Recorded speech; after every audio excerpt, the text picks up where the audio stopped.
Can't do it. We'll do it live. Okay. We'll do it live. F it. Do it live. I'll write it and we'll do it live.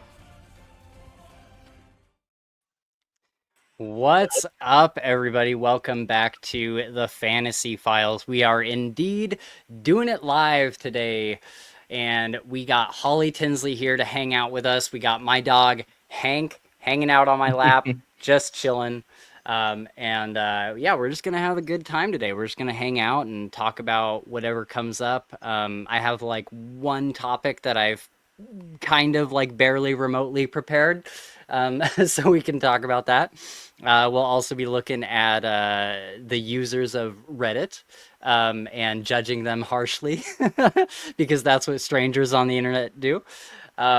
But if you'd like to, down in the description are links to our Twitter and Discord and all that stuff. We have Patreon down there if you'd like to support us on Patreon.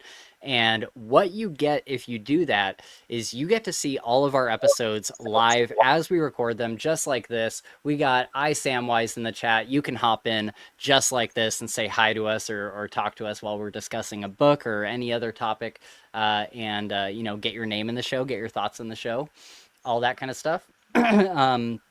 It's especially useful when something like what's happened recently. The past couple months have been extremely busy for me. I kind of hit a hurricane of life events, and it was really difficult for me to edit for a while, and so there wasn't a lot of content being posted. We were still recording, but I just didn't have time to edit. Now everything is back to normal, and I'm putting episodes out as usual, which is kind of why this why this live stream says we're back. Like, we're officially back as a podcast posting content again. So during times like that, when life happens, when unexpected things happen, you still get the content when all of the other peasants on YouTube don't. So think about joining the Patreon. It's super cheap. It's like $3 a month, and it helps us pay for Premiere, like Adobe Premiere that I use to edit, or StreamYard, as they're upping their prices on us, which is obviously super fun. So it helps us and it helps you, so go check that out if you'd like. But enough about that. We are going to get right into it and just start chatting and see what happens. Holly, how the hell are you? I am so good. So good. I'm going to be really enthusiastic. I'm just going to go full optimism. I am great. I'm all right. Yeah, for sure. We were just talking about how you guys are getting into summer over there, and it's getting hotter. And and it's got to be beautiful over there. I've wanted to visit the good old UK for a long time. I've been to London one time, and I think it was like end of summer going into winter. So it wasn't like raining or anything yet, but it wasn't like super hot. And it was super nice. But I did like the super touristy things, like all of I saw the guys with the big hats, and I went into what's that giant store down there? It starts with an H. Oh, Harrods. Harrods, yes. Yeah. Yep. I went into Harrods. Couldn't afford anything in there, but you know. did you buy the fudge? Because the fudge is like the thing that, yeah. Yep. We absolutely got the fudge.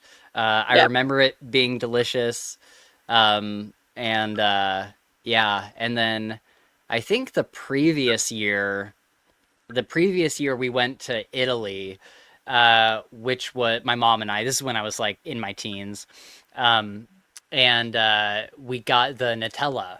And at the time, Nutella was not big over here in America. It was like this very niche thing that you would only see at like certain stores. Like it wasn't at all like it is now.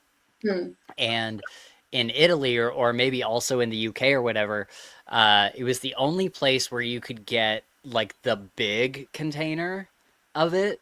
It's literally like it looks exactly like you know, like the top of a blender, like the kind of blender that has like the handle. It was shaped like that. It was like that size, just full of Nutella.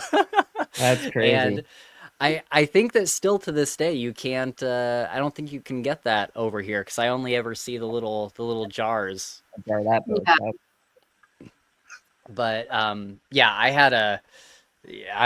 I went deep into that thing. I think by the end of the trip, I was literally just taking spoonfuls of the shit. And by the end of the trip, I had completed like at least 3/4 of this giant thing. And I'm sure I had such a bad stomach ache after that. But yeah, there's lots of cool little treats over there. I remember in England, there was a little shop that we were going to, or not a shop, like a little cafe or something we'd go to every morning that was like a panini shop. Or maybe it wasn't called a panini. It was like a sandwich shop, and they had it was very British, it felt like. I don't know. What are there other like specifically British treats that you think of when you think of like the difference in how we snack? Oh my God, yeah. I mean, there's so many. I mean, it's similar to, you know, in the US where like if you go to different places in the UK, everywhere has got like their thing, you know, like their snack. And then you have like some places where they'll have like the same snack, but like different variations. And there's like, you know, battles and stuff that are fought for like hundreds of years over whether it should be called a scone or a scone. You know, it's these like historic feuds between counties. Yeah, we definitely got scones when we were in London. Yeah, those were delicious. I mean, like we have them over here too, but it's not the same. It's not the same. Yeah, it's different. Can't be the same. Oh, very cool. Well, welcome everybody. We can chat about whatever. I was gonna tell you guys about my. This is gonna seem like it's a boring topic, but maybe it's not. I don't know. I went to the dentist yesterday, and I was in there for like probably 5 hours. He was doing a ton of work, and I'm talking a little weird right now because he changed so much around. But I thought it was super funny. There's a couple things. One of them is I got the gas, the thing that goes over your nose. Yeah, the nitrous. Yep. And that's something that I call a free one. That's a free one. Yeah, it's a freebie. Sure. That was so much more than I was expecting. I've had it before, but I think it might have been like on like a really low setting or something. But I was like, if I'm going to be in this chair for like 5 hours and you're going to be like drilling into my jaw, I'm like, let's do the gas, right? So he puts this thing on and I'm wearing like these big like sunglass type things because the light's right over your head. And all of a sudden, like I was just like breathing it in, and I felt like the air was coming in really fast. I'm like, I don't remember the air coming in this fast before. And all of a sudden I was having like this borderline out of body experience where like I literally felt like I was sinking into the chair, like going into it. And then the glasses on my head felt like they were like 10,000 pounds. Like they felt like they were just like pushing against my head. And everything felt super heavy. And I was like, whoa, this is crazy. Now, mind you, I'm an ex-drug addict. I've done lots of... Okay, get down. I've done lots of different things. And so that it's saying something when I have to lift my hand and tell the dentist, I think the gas is on too high. Because I'm used to a lot of things. But I was definitely like, ah! I'm like, I think I'm currently traveling to a different planet right now, so I think we need to turn it down a little bit. But the other thing that I thought was super funny is I think my dentist is like a hardcore Christian, and I was there after hours. They weren't playing their usual like dentist office music. He was just putting on whatever he wanted to play on Spotify. And I have my earbud in one ear, and I'm listening to the book that I've been listening to that I'll say in a second. But he's playing this like Christian worship music, so it's very like hopeful and very like soft and optimistic and stuff. And in the other ear I have Joe Abercrombie's new book, The Devils, where he's like, she was completely naked with blood running between her breasts and my cock was straining against my breeches. Oh my God. The difference in the two things was just so much. Would have gave that like, poor Dennis a heart attack if he heard that. I know. I'm like, man, I know that he can't hear what's in my earbud, but man, if he could. And just like... Was that happening while you were on the nitrous oxide? Because I mean, that would be that's so crazy. That's probably why you were having an out-of-body experience. Oh, yeah, for sure. Yeah. Yeah. Matter of fact, I have to go back and rewind like 6 or 7 chapters because I can't remember shit that happened. Yep. Yeah, you were listening to chapters that don't even exist. Right. Yeah. Exactly. Exactly. So yeah, it was just super funny because they were so completely opposed to each other, where people are having like very graphic sex scenes and very graphic bloody battles. And then you got the angels in the other ear. Yeah, and then like, Christ is king and my cock is straining against my breeches. Like, it's just very, very, very different. So yeah, it was interesting for sure, but it did make the time go by super fast. I like fell asleep for a while and he just worked on my face. See, we don't get that in the UK. I mean, like most chemicals that you have in the US, it's like banned for most things in the UK. So if we go to the dentist, they don't do the same kind of thing where, you get like all trippy and like out of body experience and things. I mean, you get like, given pain medication, and like if it's like an extreme surgery, then you might be put under like an anesthetic.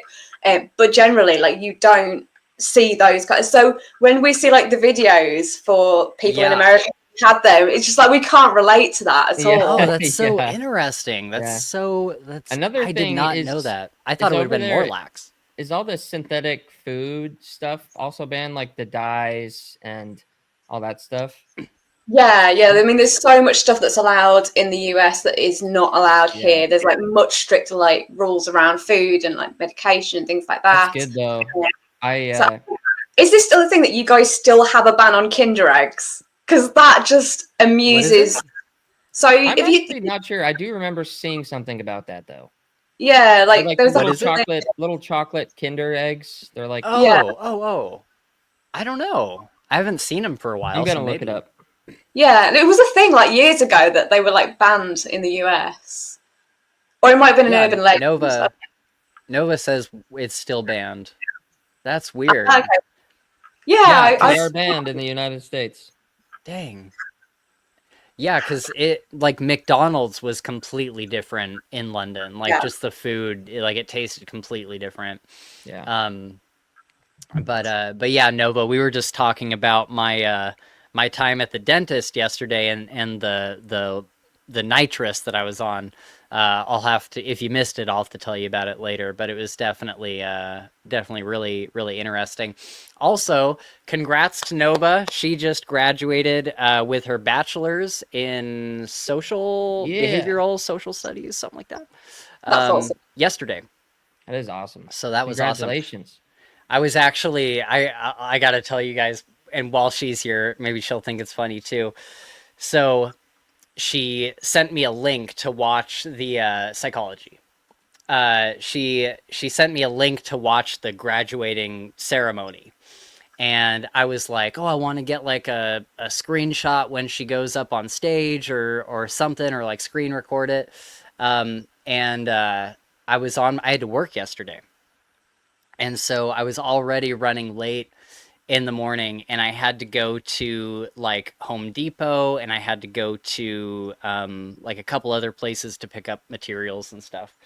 And on Saturdays over here, very heavy traffic everywhere.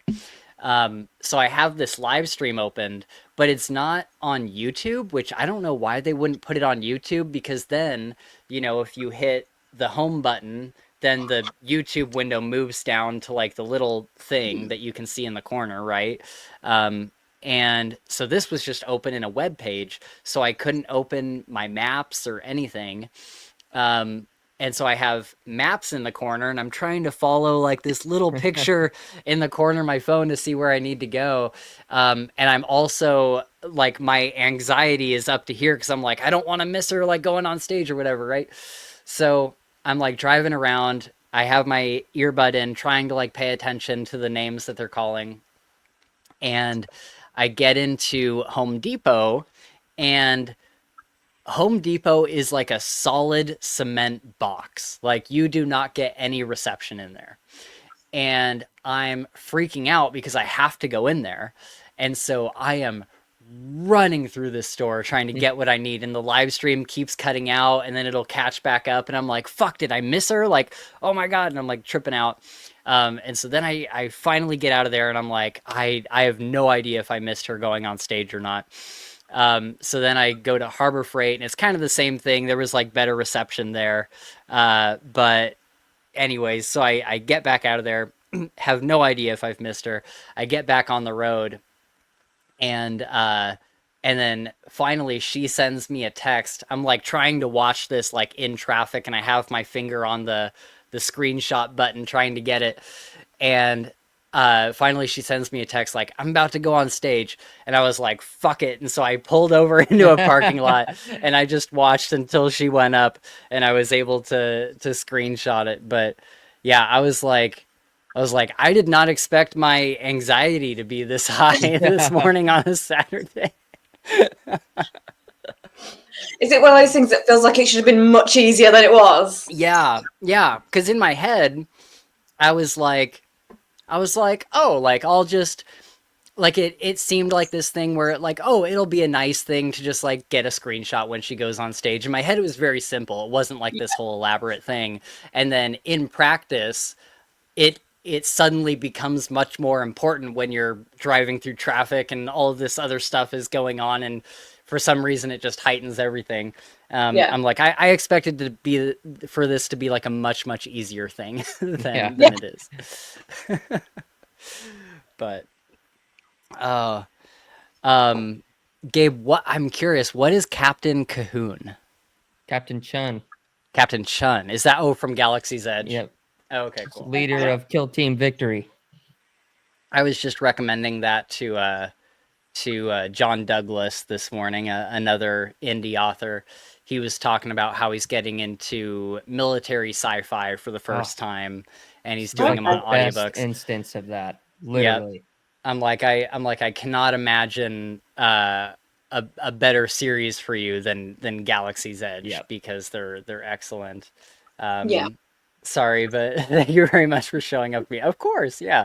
Nova and I have become really good friends over the past couple of years. We met through from playing the game Enshrouded, and there's like in the Discord, there's like a looking for group kind of thing, so you can find other players to play with. And she just like randomly was in there looking for somebody. And what's funny is I won't like dox anything, but basically she was saying, I'm looking for somebody that's in my same time zone, that's around my same age, that I can play with regularly. And I was like, I think we're like the same age, and I'm in your time zone, so that it like worked out really well. And then over the years, we've just become great friends. We text every single day. That's so cool. Yeah, and it's so interesting how the internet does that, right? We've talked about this a lot on the podcast, but it's so interesting, these communities that you can find. There's so much to hate about the internet, and there's so much like awful shit that goes on the internet. But there's like these little pockets of goodness where it's like, oh, it like actually brings people together. Yeah. Stuff like that is really cool. Yeah, besties, exactly. So I was talking about Joe Abercrombie's new book, and we were kind of talking a little bit backstage about how it hasn't quite clicked with you, and so I'm interested to hear kind of your full-ish thoughts on that, because I think that we're very similar. Okay, so I mean, when we were chatting backstage, so I haven't actually read any of the new one yet. So when I was talking, Sure. I was talking about the first first law. Yeah, and it's a book that, I mean, I've had it for so many years, and I feel like it's one of those books that if I read it at the right time, that I will probably enjoy it. But I haven't yet found the right time to read it, so I've maybe picked it up 4 or 5 times now, and I really do like his style of writing and the technique. And like, from a technical point of view, I can appreciate it, but I just find it really hard to get immersed into, which obviously does put me into a bit of minority. And I do think it's probably me, not the book, because I can see, the quality of it. But I've had books like that before where I've picked them up and tried to read them like one day, and I'll come back to them like a year later and really, really enjoy it. So I think maybe if I tried it like in a different medium. I haven't tried it in audiobook yet. Mm-hmm. So maybe that would help. The audiobooks. Yeah, the audiobooks are literally like up there with King Killer and all the Nick Podell stuff. Like they're quite literally some of the very best audiobooks that you can possibly get. Who's the narrator? Stephen Pacey. And he's very much like Nick Podell, where he does really, really good voices that are really convincing for all of the characters. That's cool. However, I think, and I haven't really asked a whole lot of people about this, but basically from what I've seen, the First Law is such a broadly recommended fantasy book that I think it's a lot of people's first fantasy books. Like, I think it's in their like first 10 that they read, maybe. And so, they don't really have a whole lot of experience with like the more niche subgenres and stuff like that. And I really think that so many people are diehard for it because it is one of their first books. And I'm the same exact way with the Night Angel series. There's a lot of people that read Brent Weeks's Night Angel series way later on after they've read all these fantasy books, and they've been like, this is like not that good. And I, on the other hand, am a diehard Night Angel fan. Like, I bleed Night Angel. I love that trilogy so much. But it was also like probably my second fantasy book ever that I read. And so I think a lot of it is, no, not a lot of it. I think part of it is nostalgia, but also, after having read, 200 plus fantasy books for the podcast, I do still think the writing is really, really, really good in it. But I can't deny that there's that part of me that I'm very nostalgic for it. So I think it might be the same way with First Law, where people read that early on in their like reading career and, kind of had this great experience with it. And then later on, they reread it, and the writing is really good, but they're also kind of nostalgic for it. And so that is kind of reinforcing this idea that it's like an incredible series. For me, I read the First Law trilogy almost in its entirety. I DNF'd it near the end of the third book, actually. Dang.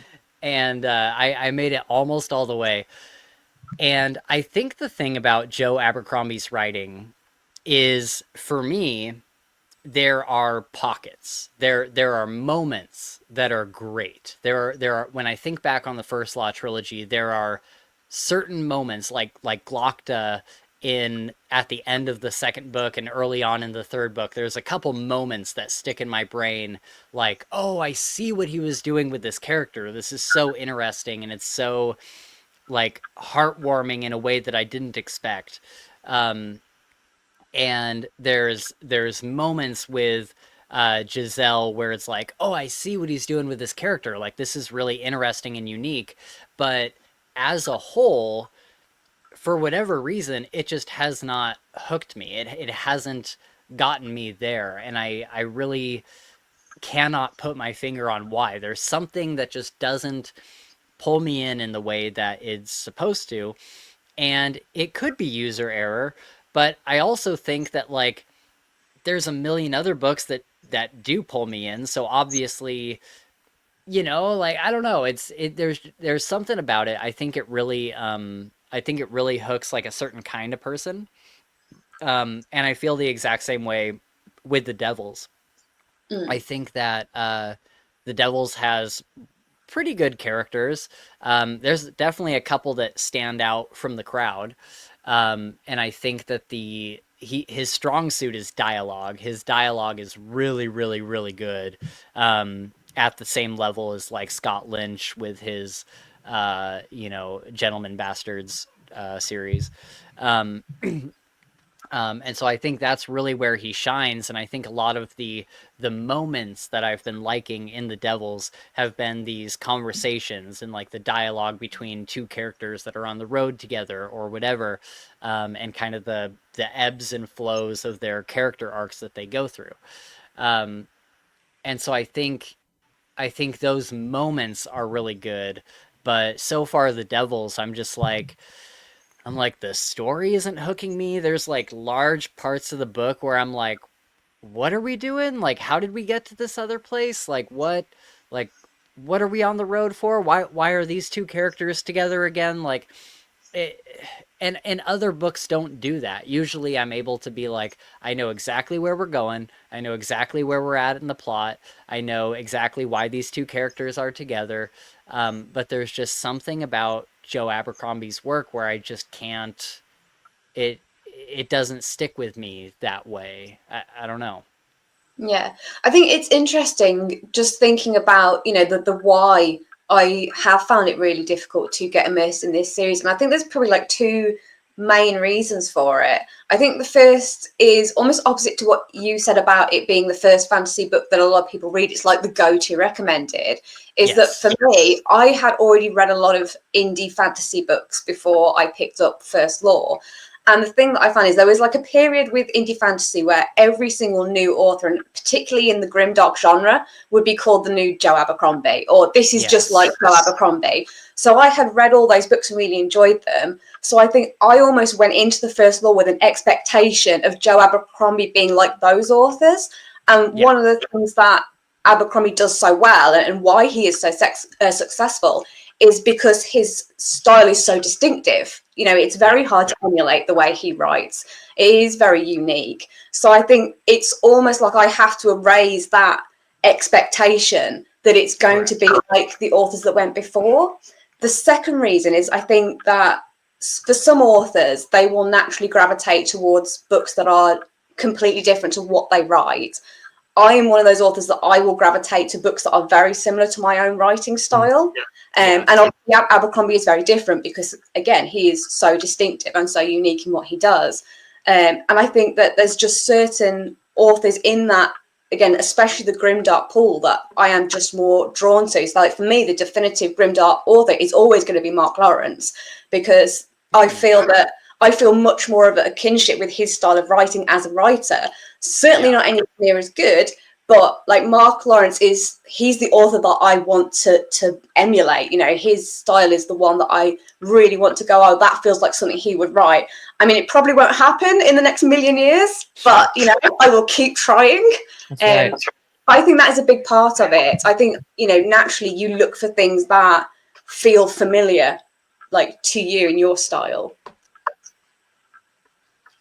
Yeah, I think that's super fair. Mark Lawrence is not. I haven't read a lot of his work, and I've really wanted to. So if you have any recommendations, I would love them. I did read Red Sister, and I hated it. Yeah, What? yeah. How can you have But that? The first line of the story is just top tier. I agree. Yeah, the first line is fantastic. I mean, the rest is good as well, but that is a top tier. Yeah, wasn't it something a bunch of nuns were armed for battle, or I don't know the exact phrasing of it because my memory's terrible, but it's something about when facing an army of like a certain size, it's important to make sure you have enough nuns. It's something like that. I'm paraphrasing terribly, but it's so good. Yeah. Gabe, you should Google opening line of Red Sister. Yeah, somebody Google it because that's going to really bug me now because it's such a great opener. But it is important when killing a nun to bring an army of sufficient size. Yes. Yeah, I love that. I love that. And that is awesome. Actually, it's part of the reason that book is why I wanted to write a book with Battlemans in, and that's why the Hallows had the Sweet Sisters of Mercy in, was because of Mark Lawrence. Like, there's so much inspiration that I've drawn from his work. Yeah, for me, it's like he will always be like that definitive author of that genre. Yeah. It's another one of those things where, like, I can totally agree that it's good writing, but for some reason the whole thing, like the nun school, and just from moment to moment there was things that just did not click with me, and there was the character, especially like the main character, I did not connect with at all. But I've wanted to read the series with, what is it, Jorg? The Prince of Thorns. Yeah. I wanted to read that one because I thought that might click more with me than Red Sister. But yeah, I wanted so badly to like Red Sister because everybody loves it. But I would for say whatever reason, would be more your vibe. I would say. I felt like I persuaded you to listen to the audiobook of that at some point. Like, you did, and then I never did. I mean, I can hardly complain about you not listening to a book recommendation. Yeah. I will for sure check it out. Are there any other works by him that are top tier? So I haven't actually got this one yet, but I do have a copy. Hang on, let me get it. Okay. So, like I say, I can't really pass any judgment on this because I haven't read it yet, but that is just the most beautiful book. Ooh, that does look really nice. That is a sexy book. Yep, that's a sexy book.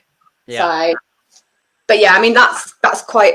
I mean, you guys know that I don't generally tend to read things that are more than 300 pages, so that's probably about a year's worth of reading for me. Yeah. Right. Yeah, that's one that I've seen talked about quite a bit. The book that wouldn't burn. I don't know what it's about, but I know that a lot of people who are Mark Lawrence fans are really into it. Yeah, I'm looking forward to it. What else was I gonna say about Joe? Oh, so Joe Abercrombie's work, I feel like and you can tell me if you agree or not. But I think in my head I have a very specific idea of what grimdark is, and I think that like people categorize him as grimdark, but I think it's only because he was one of the first ones. I think that he his work isn't like super hopeful or like epic fantasy or anything, but I think it's more epic fantasy than it is grimdark, and I guess this kind of gets into the discussion of what is grimdark, because it's with his work, it's like, yeah, there's like really crazy, like bloody battles and bad things happen to people, and the characters are morally questionable, but I don't think that that's the sole description of grimdark. Like when I think of grimdark, I very much think of something like We Men of Ash and Shadow, where you have this city that is borderline dystopian, and there is just hopeless. Like everybody is completely hopeless. There is no bright side. They're like the people that are living in this world are products of this environment, and therefore all of them are extremely morally questionable. And even if you were to win, like even if the main character was to win, it doesn't solve the broader problems of the world that they're in. And I think that's kind of what defines grimdark for me, is like the world more so than the characters just being morally gray. um would either Do you guys have any thoughts on that?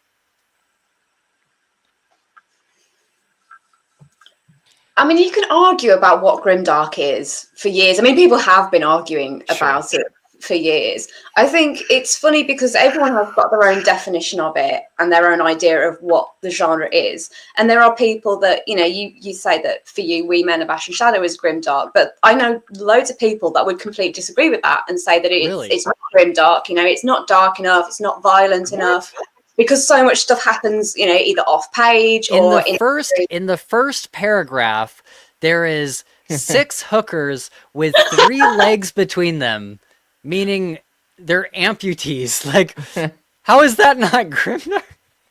Yeah, but the point is that you don't actually see them getting amputated. I think Yeah, that's I guess. so. I think it's people's tolerance of what's on the page versus what's off the page. But Yeah, quite honestly, I think at this point the whole grimdark like debacle is becoming a bit of a non-point, because sure. grimdark as a term, like for me personally, and I think for a lot of people, it's becoming less of a thing. So I think the genre in itself will exist, or I mean, it existed long before the term grimdark did. It's just that for a period of time, people were honing on that particular term. Right. We've got loads of variations. So you've got like grim noir, you've got grim dark, you've got grim hope, and things like all sorts of things that start with grim.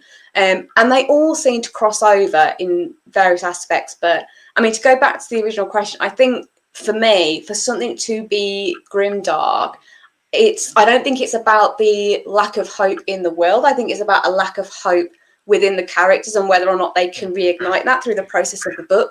And there has to be that layer of emotional complexity to it. You can't just have somebody chopping off arms and legs. You've got to have a conflict of emotions, and them asking themselves about what is the right decision and what is the wrong decision. It really all just boils down to, human nature, human decisions, consequences for those decisions. So, does that really need a defining genre term? Because that could be a lot of things, really. Sure. Yeah, exactly. And like, when it comes to the characters, I think of characters like I feel like there's kind of two of them, where you have like a John Vanguard, who is a good person in a really well, yeah, I kind of classify him as a good guy. I don't know. I feel like he wants to do good, deep down. But he's kind of a product of this environment where he has to do all these really shitty things, and he kind of has to live a very hard way, and be like very like hard with people because of that. And then the flip side, because you already like John Vanguard when it starts out. Like I would say, for most people, they probably like Vanguard at the beginning. And then you have someone like who's my favorite character. He's like the Joker. Mandego, yes. And he is a character that is like through and through evil. But over time, like at least I came to love him. Like I love that character so much. I'm like, please don't die. Like please have like some kind of redemption arc or something, because I want to love him so much because he's so fascinating and hilarious. And so he's kind of like the exact opposite to Vanguard, where maybe you're meant to like Vanguard. You're not meant to like Mandego, but it kind of becomes this thing where you come to care, or at least I came to care about Mandego a lot. And so I like those conflicting characters that have the complexity of, you know, I don't know if Mandego is necessarily like the villain, but it's where you come to, you know, be like, I actually care about the villain just as much as I care about the main character, because they're all awful and they're all kind of part of this like broken world that they're in. But there's something just so fascinating about them. Well, I don't want to give away any spoilers on it, but I will just say, book 3, Mandego, he is going to take it up a level. Oh, great. The will become even more unhinged.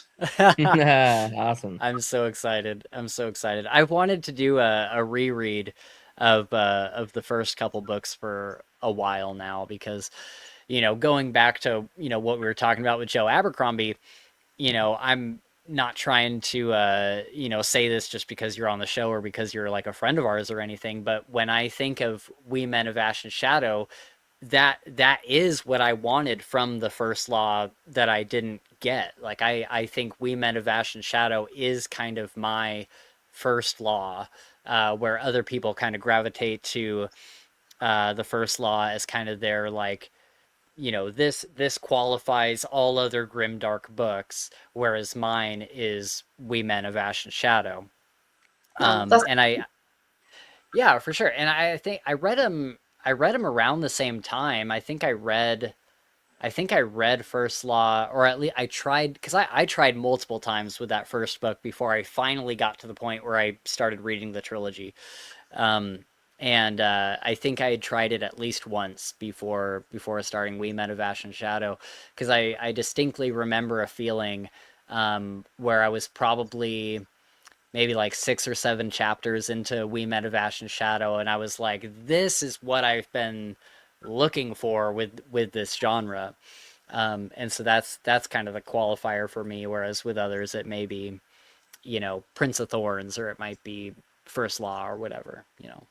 Yeah, I think sometimes you don't even know what it is that you are looking for. You just know it when you find it. But I mean, I appreciate that. I mean, I love how much support you guys have given to the book. But I will also say that I do love the fact that I have heard on a couple of, like, I've been on other podcasts and people have referred to it as gateway grimdark, which I think is just the best term. Yeah, I guess yeah, it could be.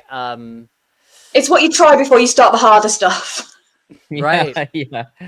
Yeah, I'm trying to think where, because I read Night Angel at a young age, and I would say that was probably my first like grim dark book. And then yeah, I'd be interested to hear from somebody that We Men of Ash and Shadow is their first entry into grimdark. I'd be curious. What have you talked to people where it was their first grimdark book?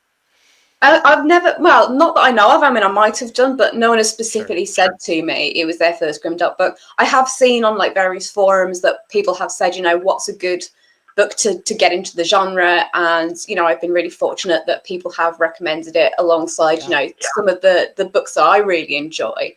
But I've never knowingly spoke to someone who had that. Oh, actually, no, I tell a lie. when I sent out the arcs for We Men, I did have one reviewer, which sadly he's not reviewing anymore. His site's been taken down. But he was a great guy, really, really good reviewer. And he messaged me because I emailed him because I really liked his site and said, I've got this book coming out. Would you like a copy of it? You know, no pressure to read. Just if you want one, let me know. So he came back and he said, yeah, I'll take a copy. But just to let you know, this isn't my genre. You know, I've never really read grimdark. I've always steered away from it for these reasons. You know, I don't like the on-page gratuitous stuff. So I said, well, I'll send it. And look, if it's not for you, just don't worry about it. And he read it and he really enjoyed it for those reasons, that it didn't put all those things that he was trying to avoid on. You know, there's definitely stuff in there that people won't like. Everyone has got different triggers and limitations. But yeah, that's probably the only one that I know for sure was like a first time grimdarker. Yeah, that's cool. Yeah, that was cool. Yeah, for sure. I think you know, with We Men of Ash and Shadow, it's a lot of it kind of is left up to your imagination, like what you were saying earlier, is it doesn't show the prostitutes getting their legs amputated, but it tells you about it, and you can kind of imagine like how that might have happened or whatever, or even the roadkill that the guy scrapes up in the alleyway to serve at the bar for dinner. Like, you don't see the cat get run over by a cart or something. You know, it's kind of a little bit off the screen while keeping it just enough there so that you know it's there and you know what's going on. Yep, you can kind of paint your own picture and make it as gruesome as you want, or not as gruesome as you want. Right. Yeah. Maybe the cat died of natural causes. Maybe it was just old. Maybe. Yeah. No. But you had mentioned earlier, you said sometimes you don't know what you're looking for until you find it. And I've had this experience recently, and Gabe can attest to this, with Dungeon Crawler Carl. Have you read into this at all, Holly? I've not you read have? it, but Okay. I thought you were about to grab it. No, sadly not. I've heard so much about it. Yeah. I was vehemently opposed to Lit RPG. There was one other series that I did like, that's He Who Fights with Monsters, but it still didn't like super scratch the itch that I look for when I'm reading. But with Dungeon Crawler Carl, it was going so viral, like so many like big name YouTubers like Bookborn, Daniel Green, Mike's Book Reviews, all of them were talking about Dungeon Crawler Carl. And I'm like, this is shocking because it's kind of a niche genre. And so I had told, you know, Gabe and Sam, I was like, hey, maybe we check this book out. We'll just do the first one and see how it works out. And I started it. I think Sam actually started it first, and she texted the chat and she was like, I cannot stop reading this book. And I was like, oh, interesting. So then I started it expecting to hate it. Matter of fact, my review that's up right now is titled, I wanted to hate this book.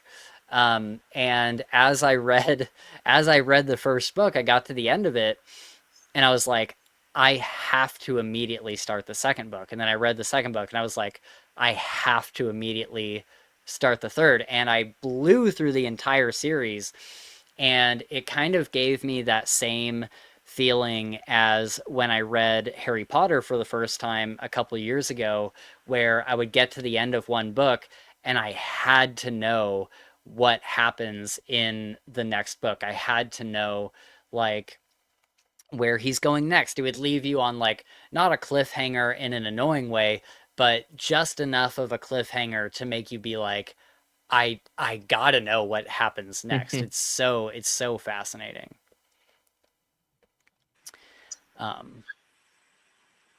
Yeah, it was very surprising. Yeah, very surprising too. To me, I think especially. Yeah. Cool. I think Lit RPG is one of those genres where people either really get into it or they just can't like pick it up at all. Mm-hmm. Yeah, Gabe's really into lit RPG. You Yep. can kind of talk about that a little bit and go into Yeah, dungeon I don't crawler. know. I've always really thoroughly enjoyed it. It's probably my favorite genre of all time, I would say. Um, and yeah, I've been trying to get Spencer to read some of these books for a long time, and he'd read one and hates it, and it's disappointing, but I get it. And then I finally got him to read He Who Fights with Monsters, which I still think he should continue it because I mean, it's I finished it's so good. the second book. I know, but you gotta keep going though. Yeah. That's what I'm saying. You got to Mhm. keep going. But yeah, that's besides the point. I'm glad that you enjoyed it because it really is a cool series. DCC. Yeah. I definitely enjoyed it a lot more so in the later books, I think. Yeah. But Yeah, they just get better and better. yeah, And they're it's really hard for me to put my finger on why DCC is so different than the other lit RPG I've read. There's like a couple talking points that I could go into, but I think mostly it's just that it feels whereas a lot of lit RPG kind of feels like a character is teleported to a fantasy world, very like Narnia style or something like that. And the character is kind of living in this new world. Dungeon Crawler Carl takes place in our world, and there's reasons why there is like statistics and like RPG kind of elements. Um, and I would also say that it's probably a lot lighter on the stats and the RPG elements. It's kind of more like like he gets a weapon upgrade or something, and it doesn't really get bogged down in the minutia of like why, like it doesn't like gamify the new weapon or the upgrade or anything. It just kind of like it tells you that there's this upgrade. Like suddenly his like brass knuckles have like a shock ability, and that's that's kind of it. And so it doesn't like go into the nitty gritty details of like this has like +5 to strength and +5 to, like, it does have those statistics, but I think it's far less than a lot of other a lot of lit RPG books. And I think it kind of for me at least, it makes a little bit more sense in the context of what's going on in the story. So yeah, I highly recommend it. Not to mention, it's so fucking funny. There is, oh my god, I am laughing constantly throughout these books.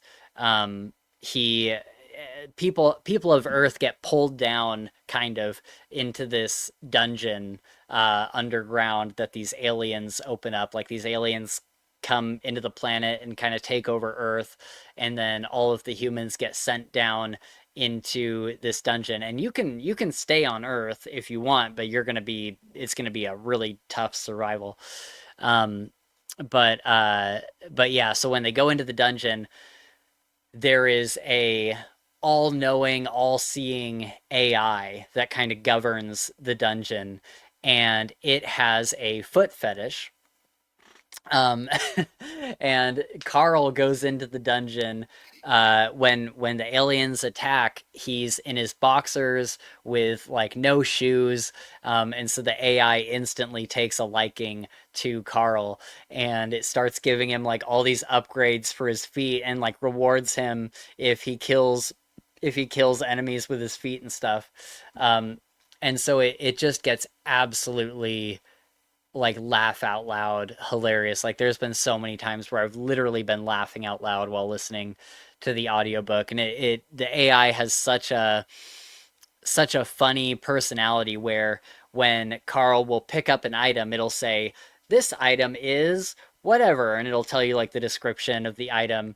And by the point where this next joke happens, there's been kind of a lot of that. So you're used to this formula of the AI will say the name of the item and then give what the item is.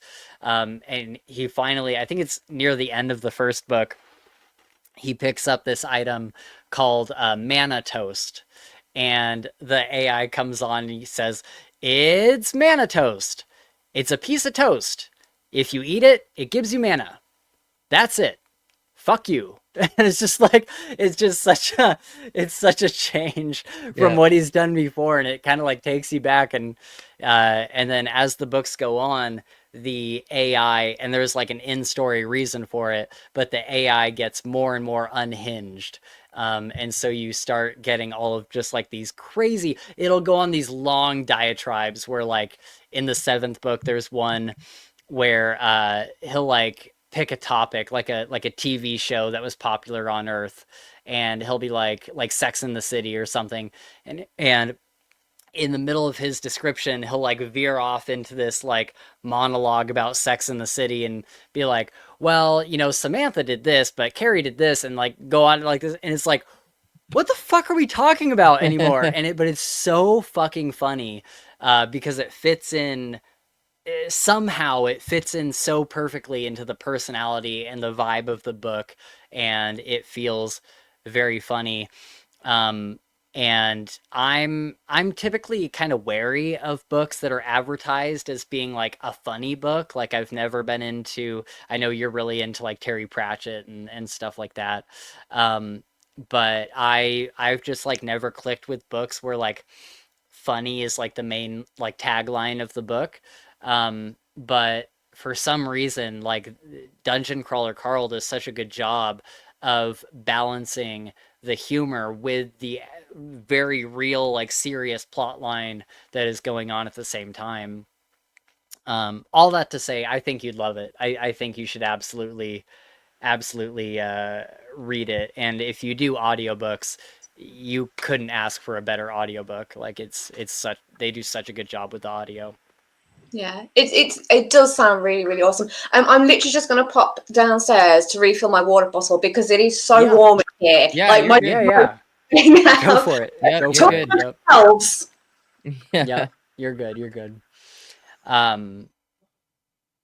Yeah. We were supposed to read DCC 3 this weekend, but Sam had to back out. How do you feel about going back and rereading them now that you're done? Is it a chore, or is it like you're looking forward to it? I think the first 2 would be a chore. The rest would be fine. Sure. Yeah. I don't know what it is about the first, because I DNF'd the first book a long time ago, and even rereading it and going through, I was like, yeah, you know, Yeah. it's not bad, but I don't know, there just wasn't enough to grab me. But then, you know, as the plot unfolds, there's very much enough. Yeah. After that. And you've finished all of them now, right? Yep. Like you finished the 7th book. What did you think of the? I don't think we've talked about the 7th book really. Yeah, it's crazy. Yeah. It's all just crazy. The last probably 5, 6, and 7 were just, yeah. I don't know, dude. They just really, the ante's upped tremendously. Yeah. And I still, like, when I think back to the last couple books, all I can think about is Samantha. Oh, I know. Samantha's my so absolute, funny. hands down, my favorite character in that entire series, without a shadow of a doubt. Yeah. I just every time, that's why I'd be like, I'll reread them. Just because Samantha doesn't come in until, you know, book 2 or 3 or maybe even later on. Yeah, maybe even like 4. Yeah. 3 or 4. Gosh, somewhere around there. Anytime she's in the scene, I'm all in, dude. She freaking cracks me up. She's so good. I love the what she, at one point she has "miss me?" on her forehead, and then at the other time it was like fuck. It was some name for like a certain kind of people. Yeah, it was like fuck all the cheese heads or cheese sticks or whatever. I think it's cheese heads. Yeah. Yeah, and I love that he just like launches her with his hystera or whatever. Yeah.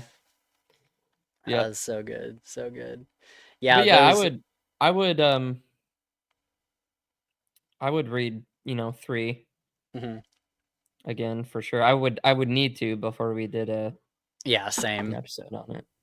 I think 3 is one of my favorites. Like I think my favorites are like 3, 5, and 6. Yeah. With 7 being like a close 4th maybe. And because 3 was so interesting with all the like trains and Three, everything. yeah, it was cool. Lots of cool physics based stuff in that one.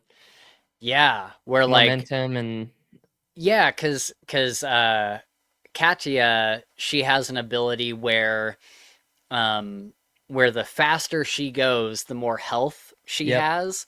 And she can also change shapes, so they turn her into like this wedge, and they like strap her to the basically front of the a plow train. for the train Yeah, almost. Yeah, and she exactly. can't die because they're moving so fast. It's Yeah, and they're moving really so cool. fast that her health just keeps going up. Yep. And so stuff like that is so cool. I love when magic systems are not like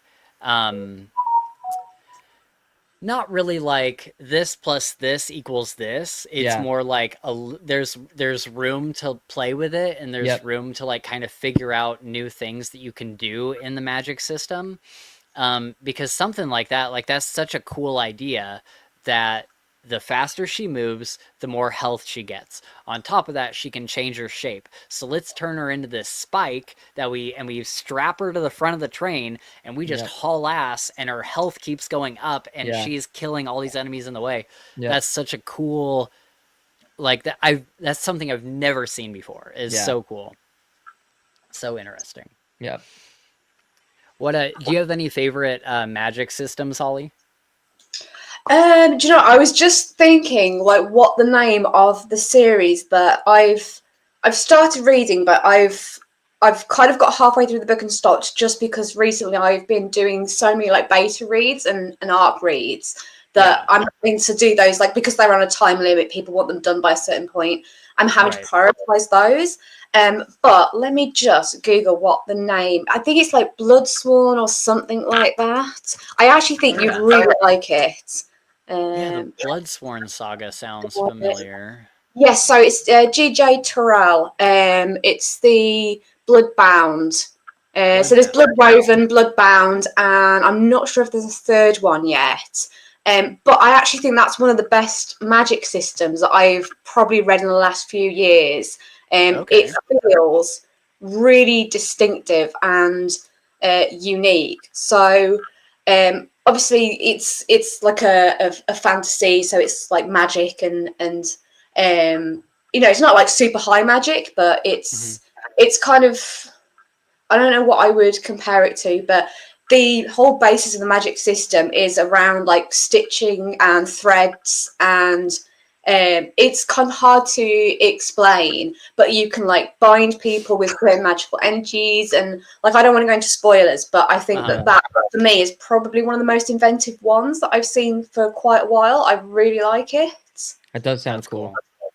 Okay. Yeah. We'll have to see if there's an audiobook. Bloodbound by who? So it's a G.J. Terrell. I think I'm pronouncing that right. I'm not sure. G.J. Terrell. Yeah. I think there is an audiobook. I'm sure I've heard something about there being one. But I do think you'll really like it because I think the style it's not exactly the same, but it's not dissimilar to King Killer Chronicles. Like to me, I think it's got the same vibe. Okay. So nice. That's super cool. Yeah, I love the magic system in King Killer. That's like one of my favorites for sure. Another one which I will get back to. Oh yeah, did you stop?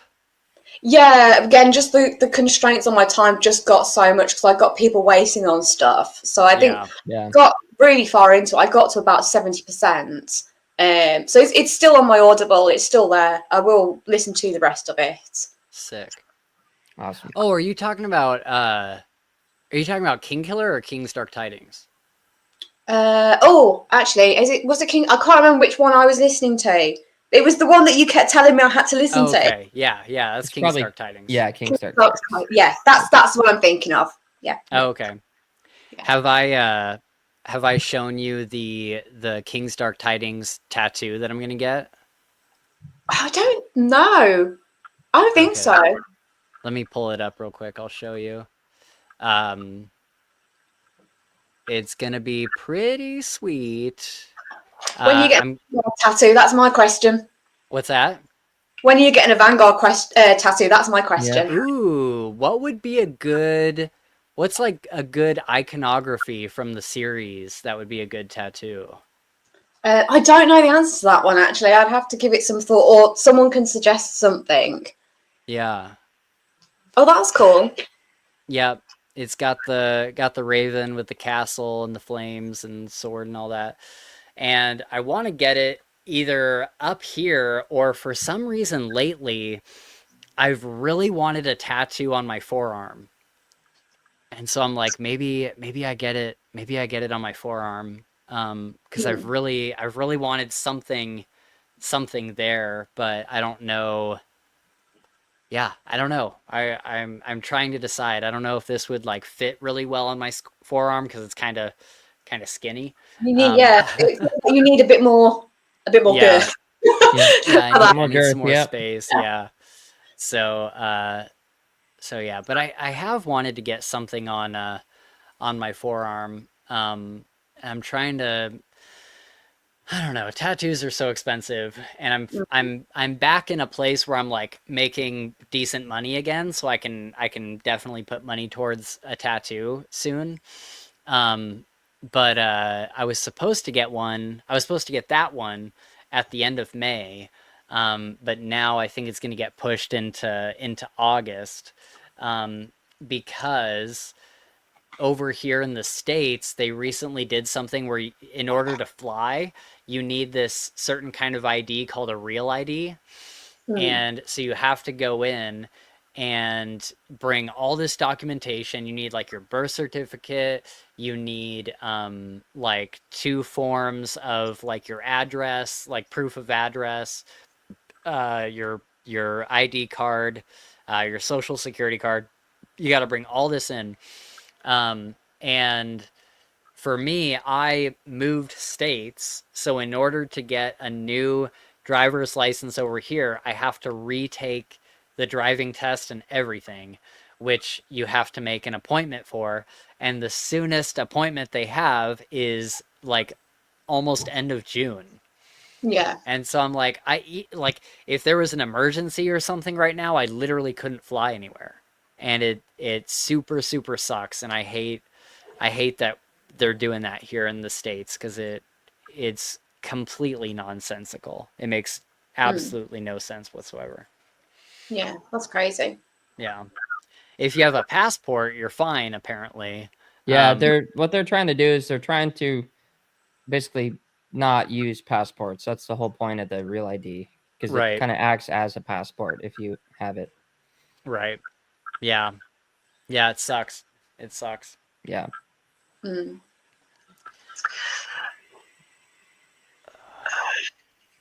Okay. So I have a topic that we could go over. And I've been really interested to talk about this, especially with an author, because I have very specific views on reviews and like the idea that I think negative reviews are a good thing as long as they're done in good faith. I think that negative reviews are beneficial for readers to see. Because if you go and look at reviews and you're only seeing the positive ones, and it just so happens that, because I feel like there's one part of the internet that's like, well, if you're going to write a negative review, just don't write a review at all. It's like, well, that doesn't help me as a reader when I go to research something. Some of these books are expensive on Audible or wherever, and it's like I want to know before I spend my money on something if it's going to be a book that'll click with me. So if nobody did negative reviews, then we wouldn't have that. But also, and this is where it gets a little bit more controversial, is I think that reviews can also help authors if they're done in good faith, and if they're done in a way that is like genuine feedback and not just like tearing somebody down because you didn't like the way they wrote something or whatever. If I was an author, I would want to know what my audience on maybe not on like a specific review by review basis, but on like a general spectrum, are people identifying with this character? Do they not like how it's written? Do they not like all these things that may be able to improve my work? And I would hope that that's true for authors, but some people say like, oh well, that's why we have beta readers and stuff like that, and I totally get that, but I don't know, from a reader reviewer perspective, it kind of seems like there's a difference between beta readers and the general public, because the beta readers are like a smaller pool that you know oftentimes the author has kind of not like handpicked in a bad way, I think. Not like specifically picking beta reviewers that are gonna like your work and tell you what you want to hear. But they are people that the author has chosen. Am I right, Holly? Is there a different way of going about beta readers? It's sort of different from author to author. So some people will go exclusively with beta readers that they know. Some people will go with professional beta readers. So you can use like hired beta readers. So that is part of their job. Some people will borrow beta readers from other authors. So it does really depend. It depends on the scale as well. So some people will go out to like 5 beta readers, and then other people will go out to, say 100. But you're right, there is definitely a difference between, what the purpose of a beta reader is and what a reviewer is doing. Because when you go to beta, they are looking for specific things, and Right. they are looking for things that, to them, it might not be an enjoyable part of the book. So, a reviewer is going to look at it and go, what do I enjoy? Is this a style that I like? Is it, a sort of adventure or story or whatever it is that I get enjoyment and entertainment from? Whereas a beta has to almost be a little bit more clinical about it. That's their purpose, is to say, well, this thread isn't working. There's a plot hole here. So they're looking at it through, a sort of still analytical but different lens almost. Yeah, for sure. And I think that's what I try to do in my reviews. When I review something, I'll give my thoughts on like, this didn't work for me because of my personality with this thing or whatever. But I also, for a big chunk of the review, I try to look at it from an analytical point of view and be like, this part was written really well. Like the way that it was structured and everything is like very good for these reasons, or very bad for these reasons, or like these two plot lines kind of missed each other and didn't make much sense. And I'll try to look at like these very like specific things. And I will grant that there are reviewers out there that I am honestly not a fan of, that will, they'll hate on things just to hate on things, or they'll have like, you always kind of know what their opinion is going to be because they hate the more like popular stuff. Like there's one guy on YouTube that I don't think I necessarily need to name, but he anytime something gets really popular, he'll write like a negative review about it. And like for the Dungeon Crawler Carl series, he was really enjoying the first few books before it like blew up into this big thing. And suddenly, when it got all of this like viral popularity, he reviewed like the 6th and 7th book, and he's like 1 star. Like it's like, okay, so you're clearly, and he did the same thing with Cradle. I'm Rage like, bait. yeah, I'm like, you're clearly like rage bait. Like you're disliking things just because other people, like, because they've gained like a big popularity. And so people do that kind of stuff, or people, review bomb things for all sorts of stupid reasons. But I guess the whole thing I'm leading up to is that there has been this whole thing on Twitter recently in the book space, where there was an author complaining about a 3-star review. She had been kind of going on Twitter and other social media saying, like, hey, I need more reviews for my book. Will somebody please review it? And kind of asking this of the internet. And then when somebody did, she did not have a great response to it. And there's kind of been, even beyond this response, there's been a lot of other ones that she has that she's made that were very inflammatory and kind of yelling at her audience and stuff, which is something, I mean, just from a purely business perspective, is not something that you should do. So let's take a look at this. This is Charlotte Goodwin. Let's see. Can I bring the whole thing? Let me try this again. Let me try to bring the whole thing over here so it's not set up like that. Hang with us, people. There we go. Okay, that should be better. So she, she asked the internet for reviews. This 3-star review came in saying, overall, the story is good. Normally I don't leave reviews, but as on seeing nobody else has left anything yet, I figured I could help add my 2 cents. The beta reader in me came up with this. Overall, the story is good and an entertaining weekend read. It doesn't take itself too seriously. Obviously, it's just a picture, so we can't see any more than that. But we'll get into that more in a minute, because other people have read the review and said that it was a very beta readery type review. He gave it 3 stars, but he praised the good and he talked about the bad, and overall it was a very middle of the road. It wasn't a bad review by any means. She says, major downer moment, first verified purchase review, and it's a 3-star. What a great start, now tainted on my Amazon platform. And this is I'm sure it has to be tough for reviewers or for authors, and Holly, you can chime in on this, where if you get bad reviews, it does take down the average, right? It does, but I think first of all we need to address the fact that this idea that a 3-star is not a good score for a book is not entirely correct.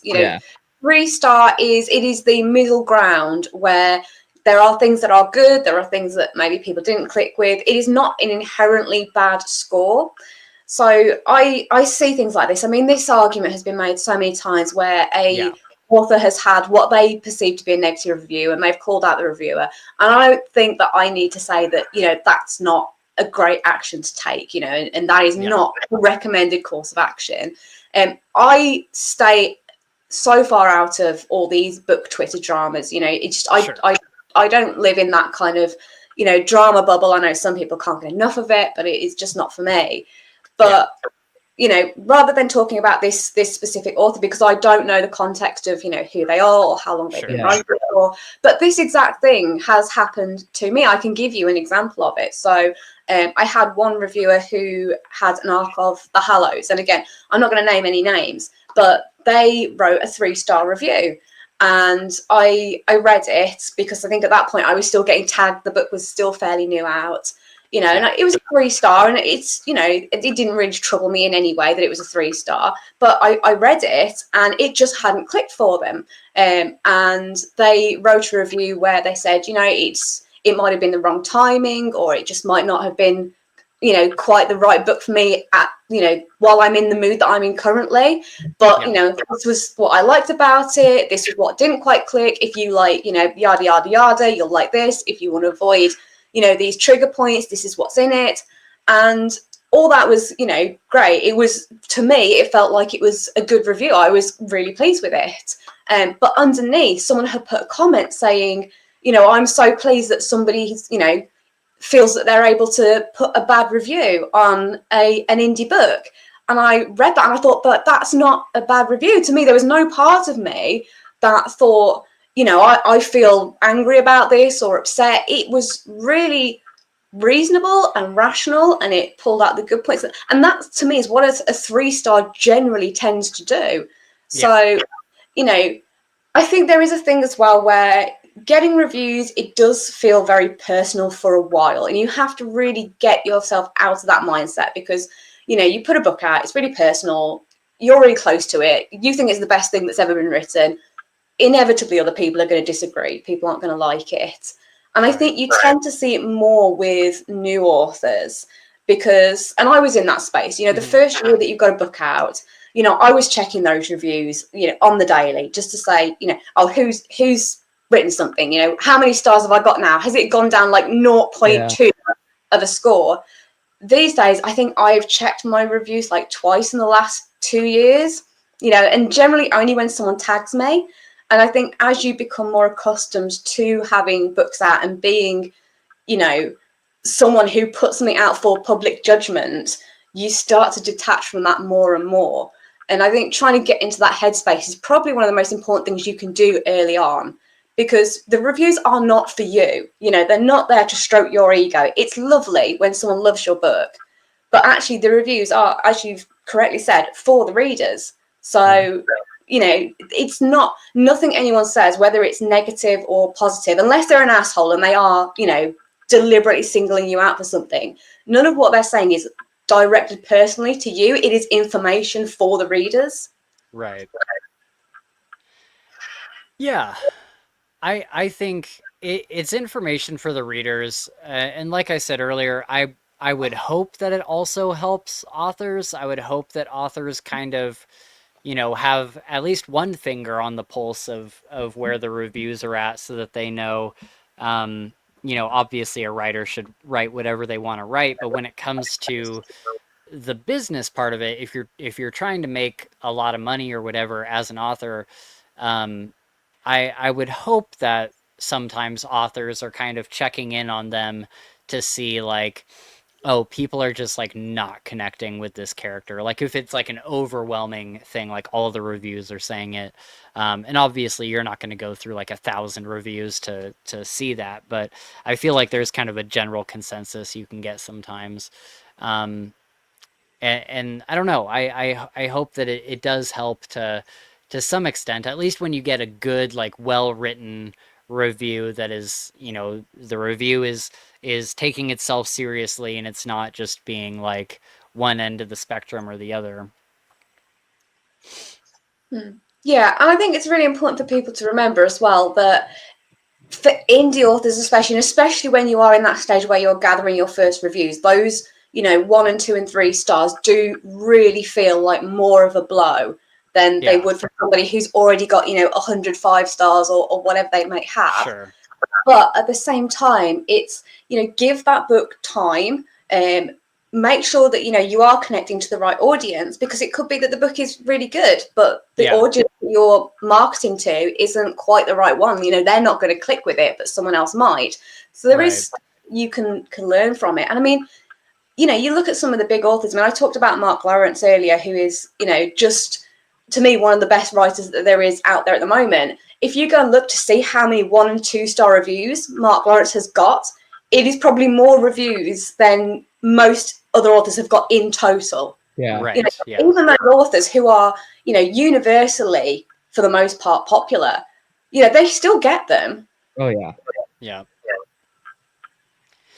Yeah, for sure. And I think,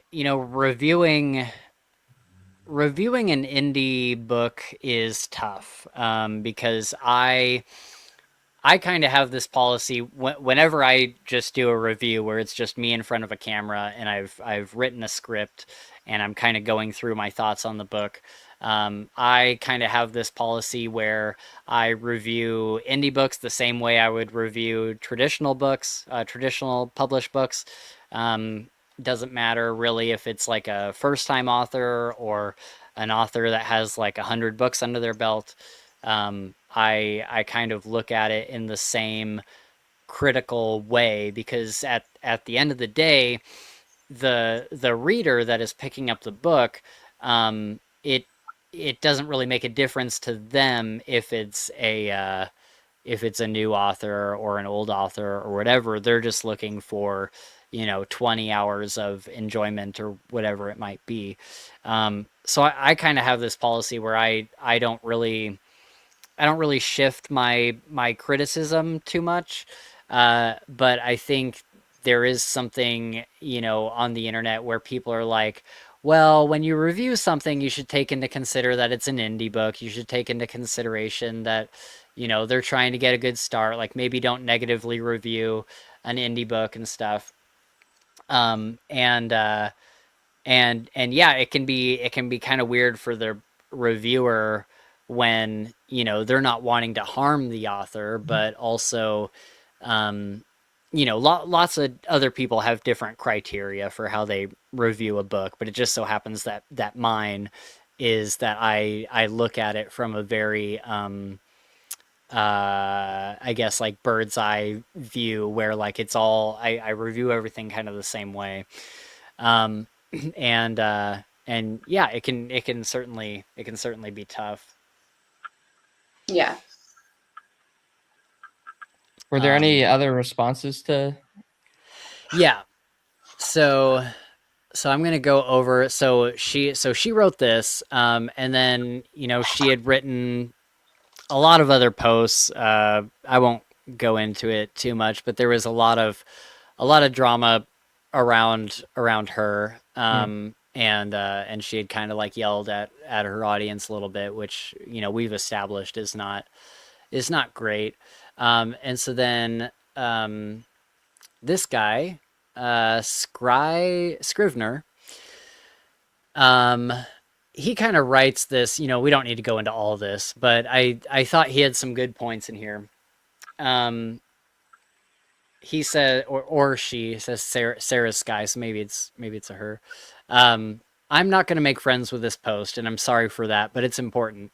I read the thread below and the review in question, expecting an unhinged diatribe. Instead, the main critique offered by the reviewer in this case was that it appeared that the author was likely surrounded by yes men, and so left major structural flaws in the book because there was no one to tell her no. And this is something that I talk about in reviews a lot. I usually one of the main hinges in my review is how well was this edited? Was this, like there either needed to be more editing or whatever. And some of my favorite books, like of all time, I think needed more editing. I've said multiple times, Thomas Howard Riley's We Break Immortals is literally one of my favorite books of all time. If it was in audiobook form, I would have reread it at least a dozen times by now because I love it so much. That being said, I think that book needed serious editing. I think it needed a lot more editing. And so that's kind of what I talk about a lot in my reviews as well. They go on to say, and the fact that the comments are then full of people talking bad about the reviewer, who wrote a thoughtful and respectfully worded review, I might add, is exactly the issue with the indie space and goes to prove the reviewer correct. I would not say that this is, just the indie space. I think that might be maybe like a stereotype or something. I don't know. Holly, do you think this is an indie space issue, or do you think it spreads further than that? I mean, it's hard for me to say because I so deliberately keep myself out of these dramas and these things that flare up every couple of months. And I think it may be that it does happen within indie space. It probably happens within other spaces and the trad space and things like that. I think what probably makes it feel like that is the noise that it gets and the voice that it gets, because everybody has an opinion on it, and we've seen these conversations over and over again. So it's kind of just the same thing every couple of months. So, it may not be that it's, a huge amount of people doing it. It may just be the volume and the noise that comes from it happening. I would agree. And I think when this stuff kind of pops up in the indie space, it gives the bad faith actors, the people that are saying, indie isn't as good as trad because, whatever reason that they come up with. I think that stuff like this kind of adds fuel to the fire for those people that don't like indie for whatever reason it might be, or look down on indie or whatever. And it kind of sucks when it does come up, because it's like, this is not indicative of indie works. There is, plenty of books, yours included, Holly, that I think are significantly better than anything I've read in the trad space recently. And so it's not like I don't know. I don't think there's like an issue with the indie space. I think it's kind of all across the board. Is, you know, these things pop up from time to time, and you know, yeah, it's tough for sure.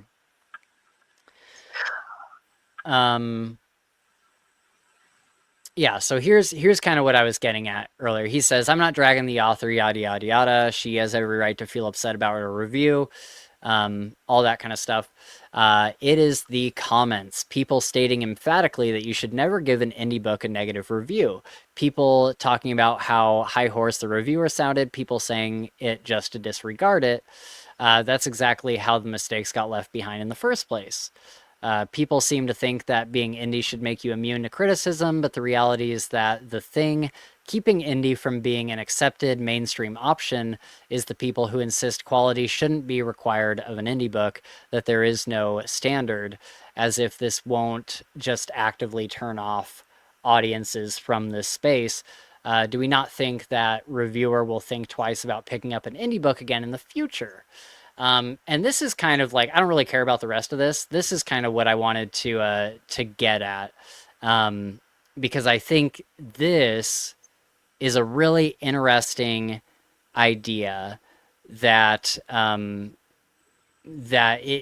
indie, you know, it's tough because a lot of the indie authors are doing it on their own dime. They're doing it, you know, in addition to a 9-to-5 job that they have, and it's going to be inherently more difficult for them than the trad publishing space, even though that comes with its own complications as well.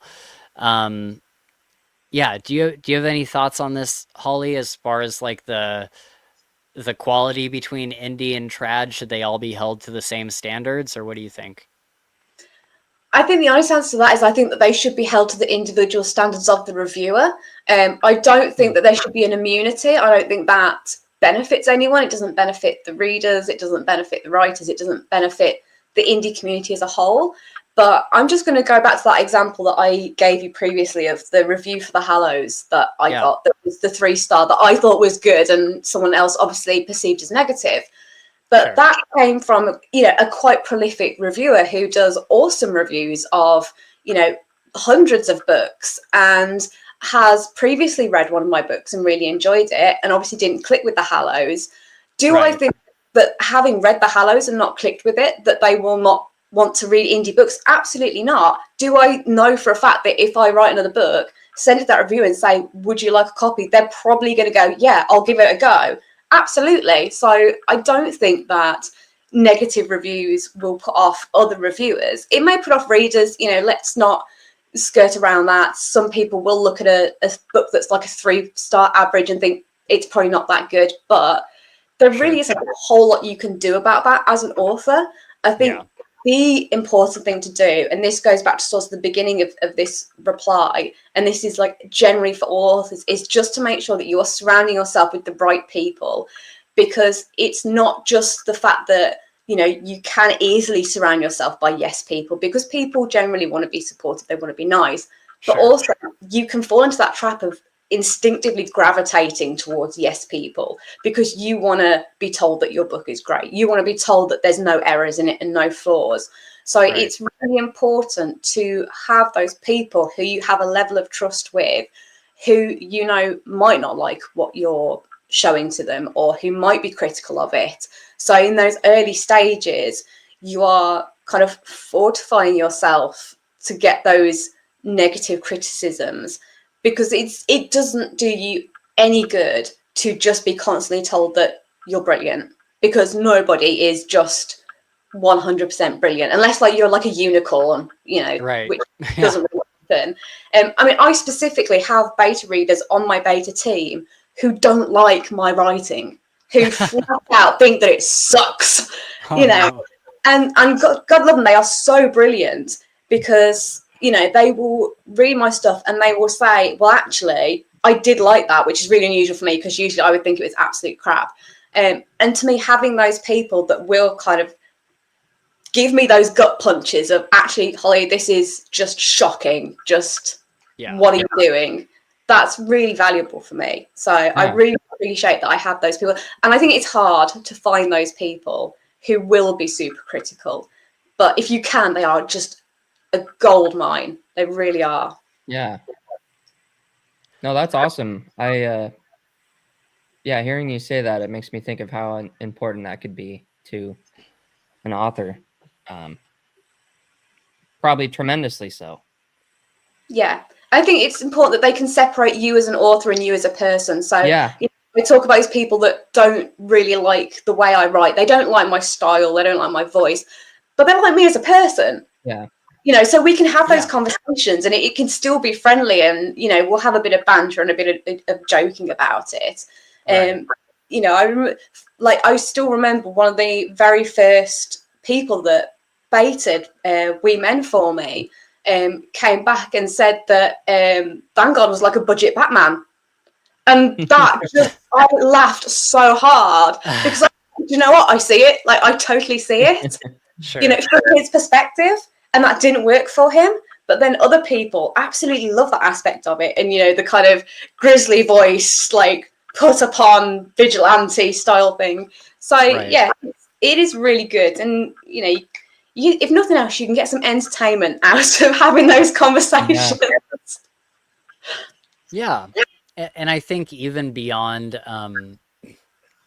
just like writing, like, do we not all need people in our life who are going to tell us, who are going to critique us in an honest and fair way?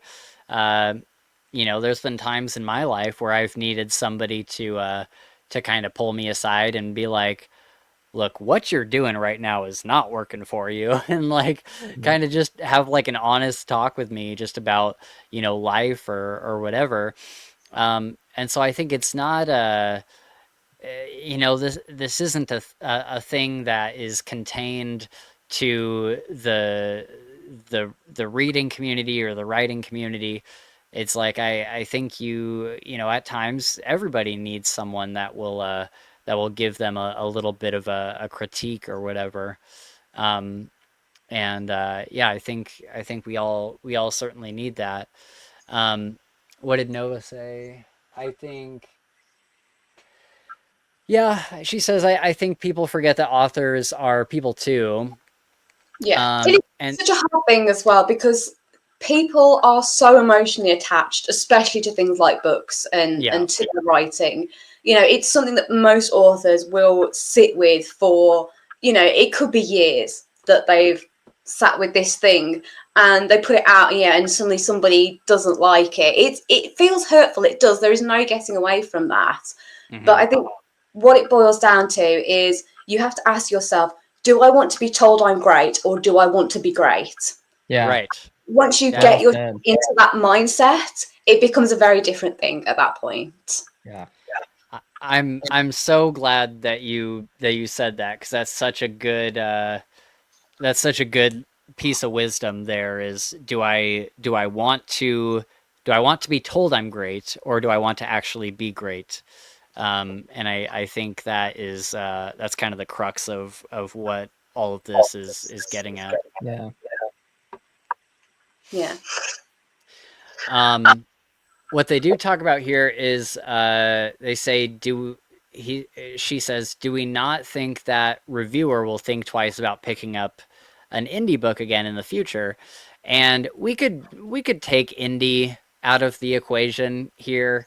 I think what they're getting at is, this reviewer, we saw in the review itself, that little excerpt, is that they saw that there was no reviews for this book, and so they said, what the hell, I'll give it a review and I'll give it my honest critique. They do that, and then this author puts them on blast on social media, and as the reviewer, it's like, well, why would I ever review that person's work again? Like, if I ever made a video, like, when I make a video to review something, I think people maybe, and maybe not, but possibly people forget like how long that takes. I'm sitting down for a night and writing an entire script and kind of getting all of that finely tuned. And then another night separate from that night, I'm sitting down in front of a camera and recording that thing. And then another night, separate from that night, I'm sitting down and editing it. And so a lot goes into these kind of reviews and stuff. And so if, maybe not a review on Goodreads, like maybe that's just someone sitting down and writing it. Not to mention like all of the notes that I took for the review and everything. And so, I personally don't think I've had this happen. Maybe like one time, maybe there's been some like cheeky response from an author one time or something. But if I were to make a whole video and review the book, give it a 3-star, talk about the good and talk about the bad, and then the author goes and puts me on blast on social media, like I'm probably never going to read a book from that author ever again. Like it's really hard to separate like a reaction from that from just reading the book. And I also stand by, I say all the time, separate the art from the artist. And if you did really like the book, then maybe you could get a response like that and shrug it off and just keep reading their stuff. But for me, it's like I'd certainly never want to review their work ever again. And in this situation, if this reviewer was a first-time reader of whether it be indie books or a first-time reviewer of books in general, there is a bit of like, okay, well, why do I want to review this stuff if I'm going to get put on blast on social media? Mm.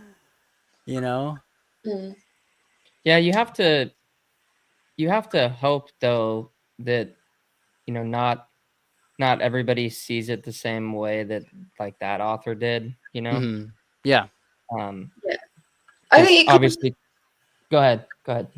I think it comes back to percentages again. So I think if this is your kind of first experience as a reviewer, I could see that would be really off-putting. But I mean, I know reviewers who have had emails, from authors who haven't been happy about reviews, not necessarily Sure. blasting the public, but, coming back and saying, well, Yeah. let me explain this plot point that you clearly didn't understand, Sure. And it's maybe like 1 in like 100. And, the majority of indie authors aren't going to do that. So Right. I think it's those percentages again where, it could be more of minority, but it is just a louder and noisier minority, I think. Yeah, for sure. And that's a really important thing to remember too, is that drama like this, if we want to call it drama or whatever we want to call it, is kind of the loud minority, right? It is kind of the event that is popped to the top of the social media ocean, right? And so we're kind of seeing this in a bit of a vacuum here, where we're seeing this one thing that is getting very viral, very loud, and that it is a percentage of the thousands or millions of other interactions that are good and the occasional bad. It's in no way indicative of the larger indie space or even the larger like writing community space, whether trad published or otherwise. This is, one thing of, this is one thing amongst all these other interactions that happen, largely interactions that are good and positive. So that's definitely something to remember with all of this. I just thought that, I don't really care about any of the like specific people that are involved in like a negative way. Like I don't have anything against, Charlotte Goodwin or the reviewer in question or this person that posted this thing at all. I just think that there was a lot of really interesting topics here that are just kind of cool to dive into and think like, well, what does this mean for the larger like review community? Like, what does this mean for the way that authors and reviewers should interact, or the way that authors read their reviews? I just think there's a lot of kind of cool topics in here, and it's unfortunate that it comes from such a negative interaction. But I do think a lot of this stuff is kind of cool to discuss sometimes. Yeah, I agree. And I think we can equally apply all the things we've said to any number of these, same situations that have happened, over the last, however many years these things have been occurring.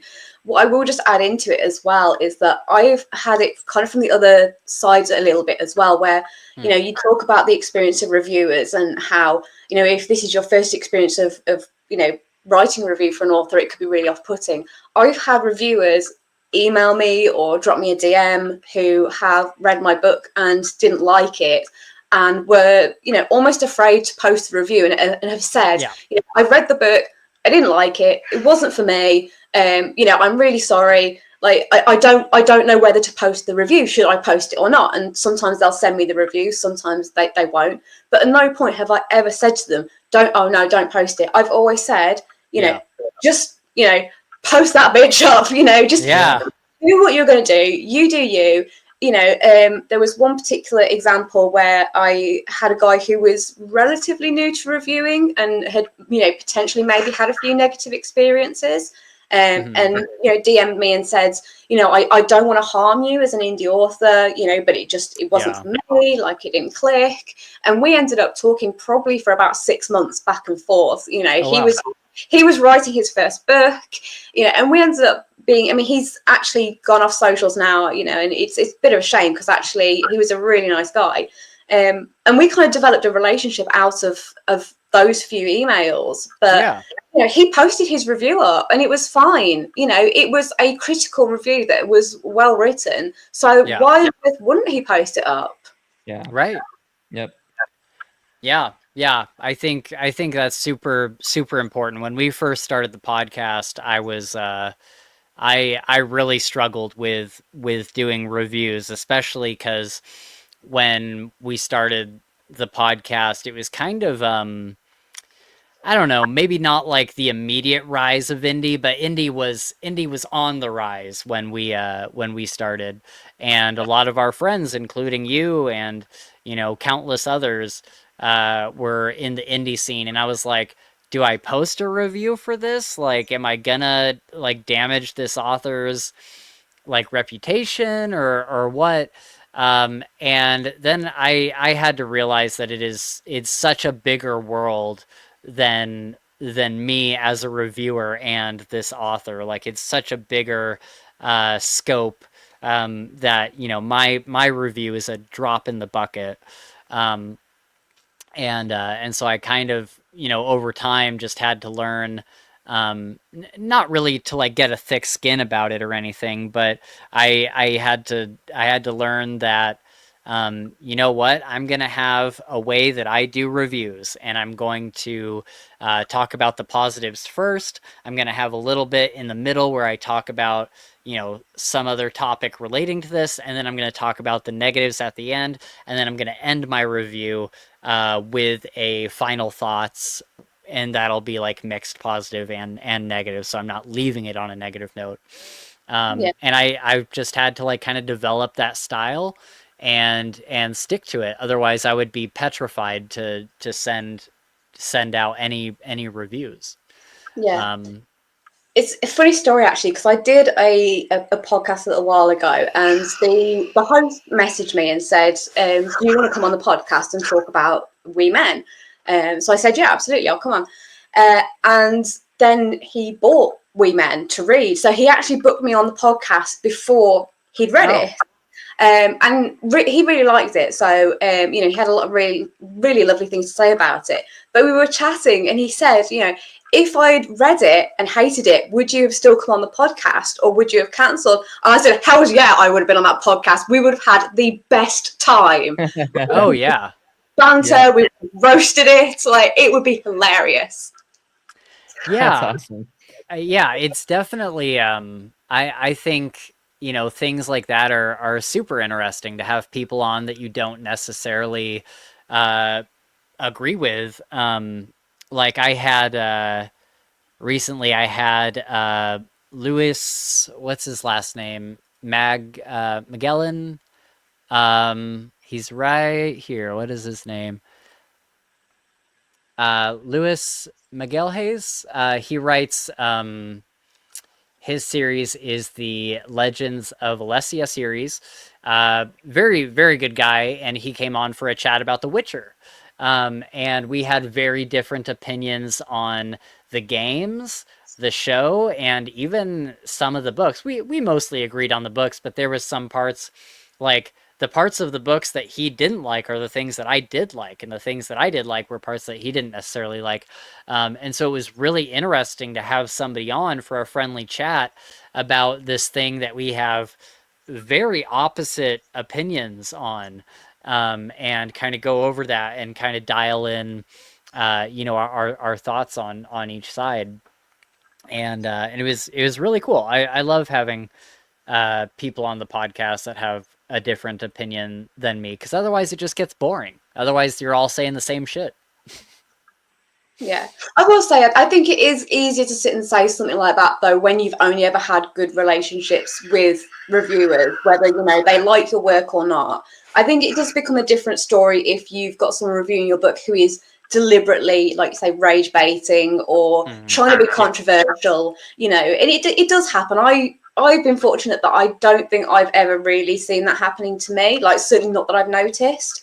But I imagine that would be a different scenario then. You couldn't have that, funny back and forth chat with somebody who was deliberately trying to damage or hurt you.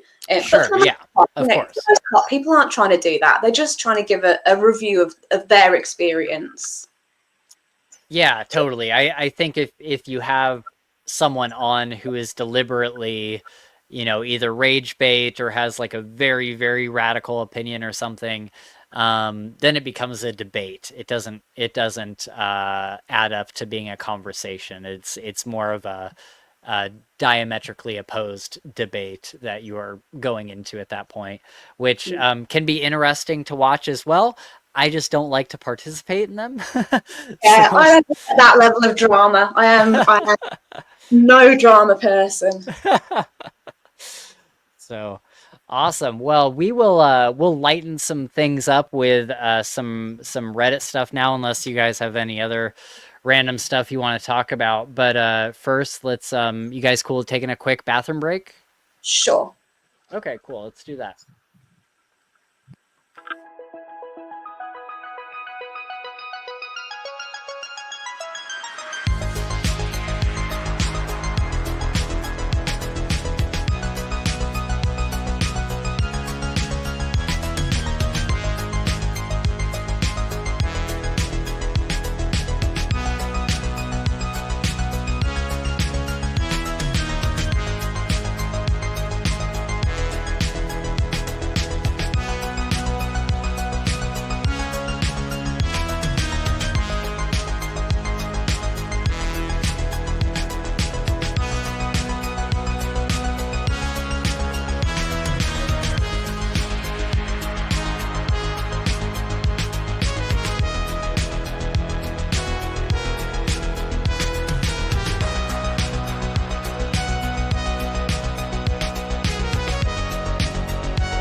All right, we are back. So, Gabe, feel free to open up either Reddit, am I overreacting, or am I the asshole, or anything like that. And you can look for stories too, Holly as well, if you'd like to. Yes, I'm like halfway through filling my face, so I'm just going to carry on with this for a moment if you don't mind. Oh, please go ahead. Yeah, no, Go for it. we eat on live streams all the time. Okay, so let's check out. I'm gonna start with Reddit confessions because I think those are always really fun. The tagline for Reddit confessions is "Admit your wrongdoings." All right, let's see. Oh my god, I experimented with a new. What's that?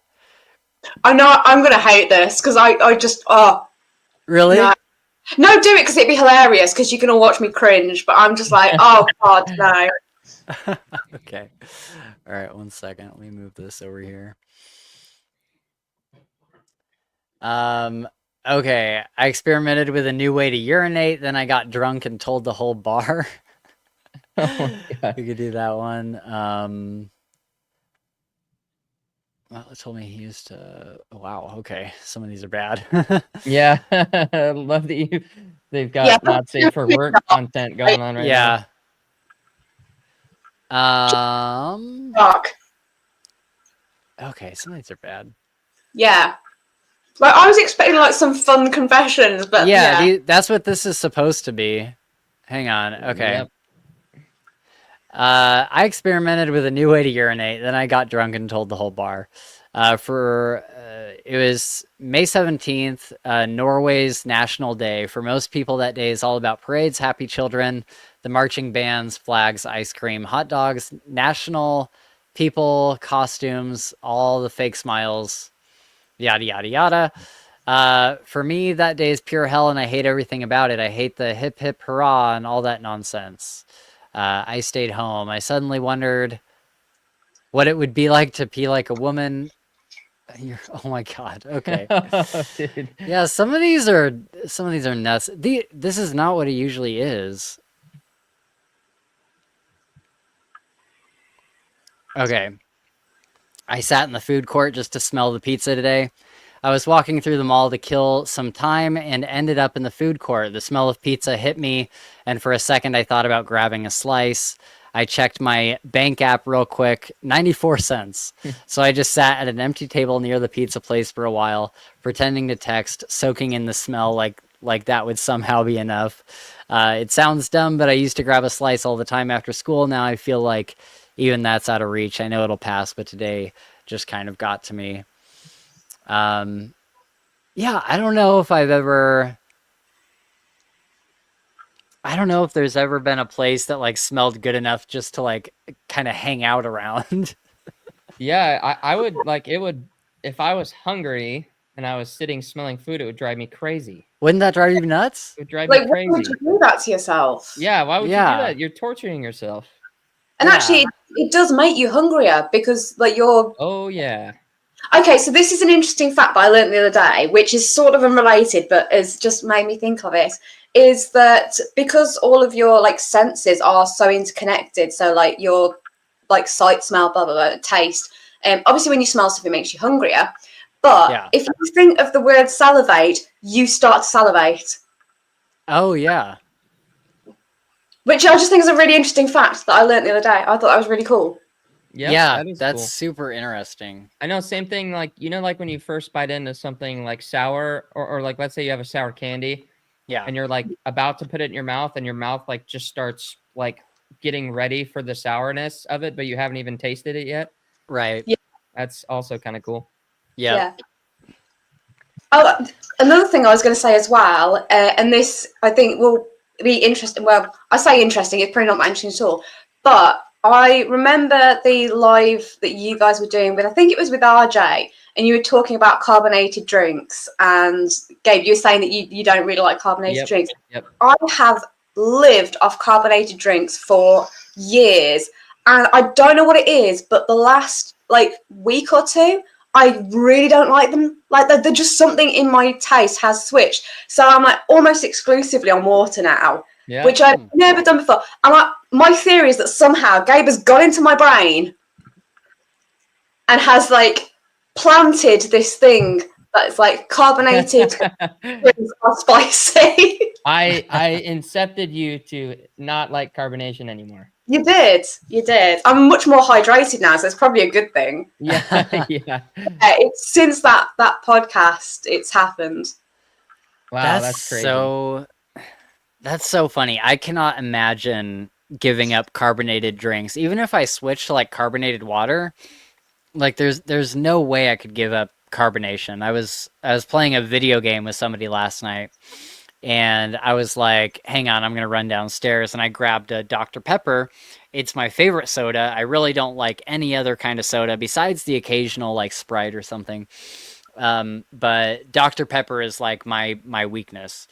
And there's something about like when you first pop a Dr. Pepper and you take that first drink and the carbonation is like super strong and it fills up like your throat, and it's just like, I'm like, man, this is like, I'm like addicted to, I don't drink it every day, but in a way I'm like addicted to Dr. Pepper. Like I love that initial carbonated feeling so much. And so it shocks me that other people could not like carbonation.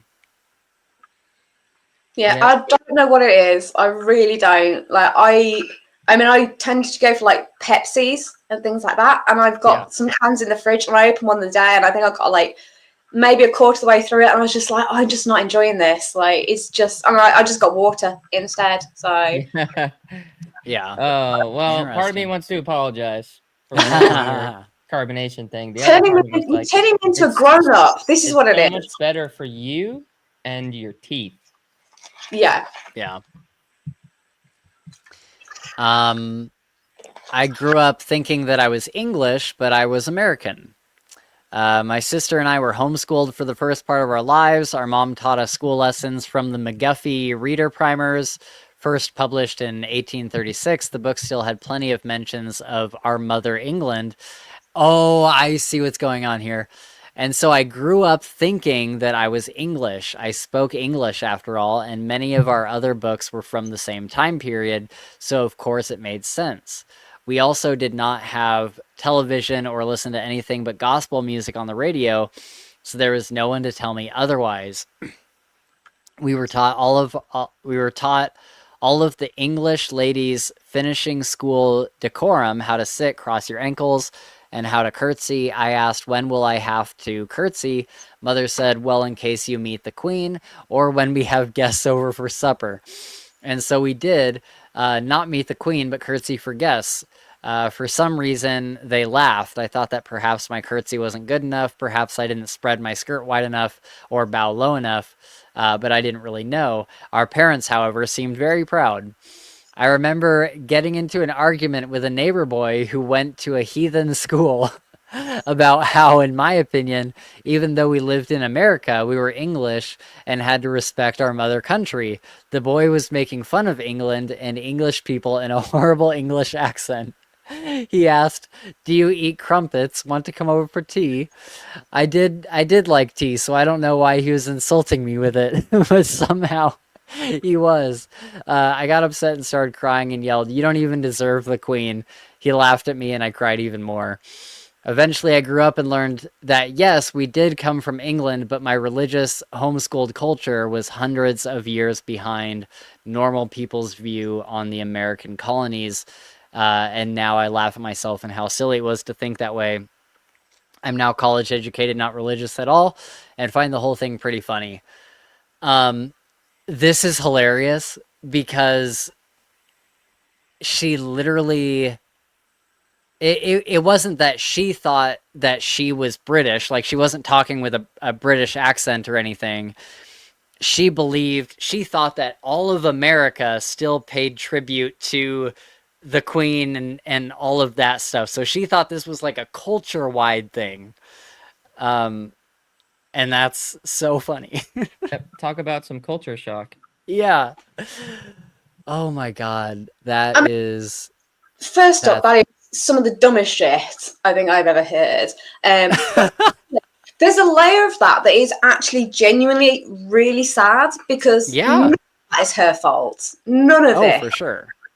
And this is why I am adamantly against homeschooling almost 100% of the time. There Same. are rare occasions where I get the reason for homeschooling, but for the most part, I think it is just an absolute disservice to your kids, unless you have some amazing skill in education and wide range of knowledge. Most of the time, it is stupid shit like this.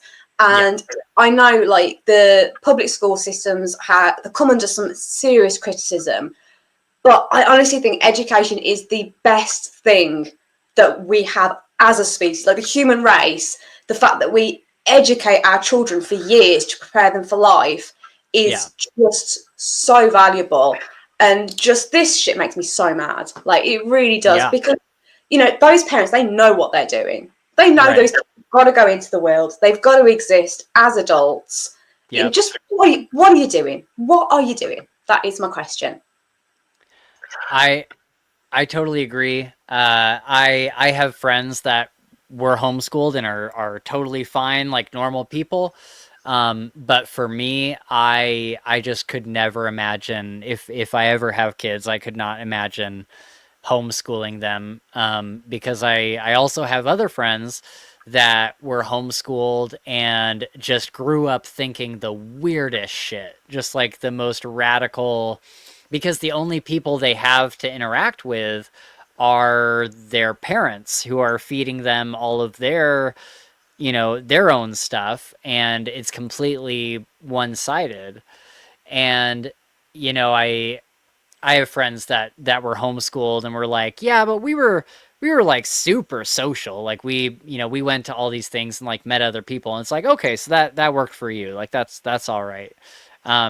But I think in general, like, why I I feel like a lot of parents, especially on the more like conservative side, are like, I don't want my kids going to a big school or anything, because I want them to learn the things that I want them to learn, and not, what the rest of the world is trying to teach them.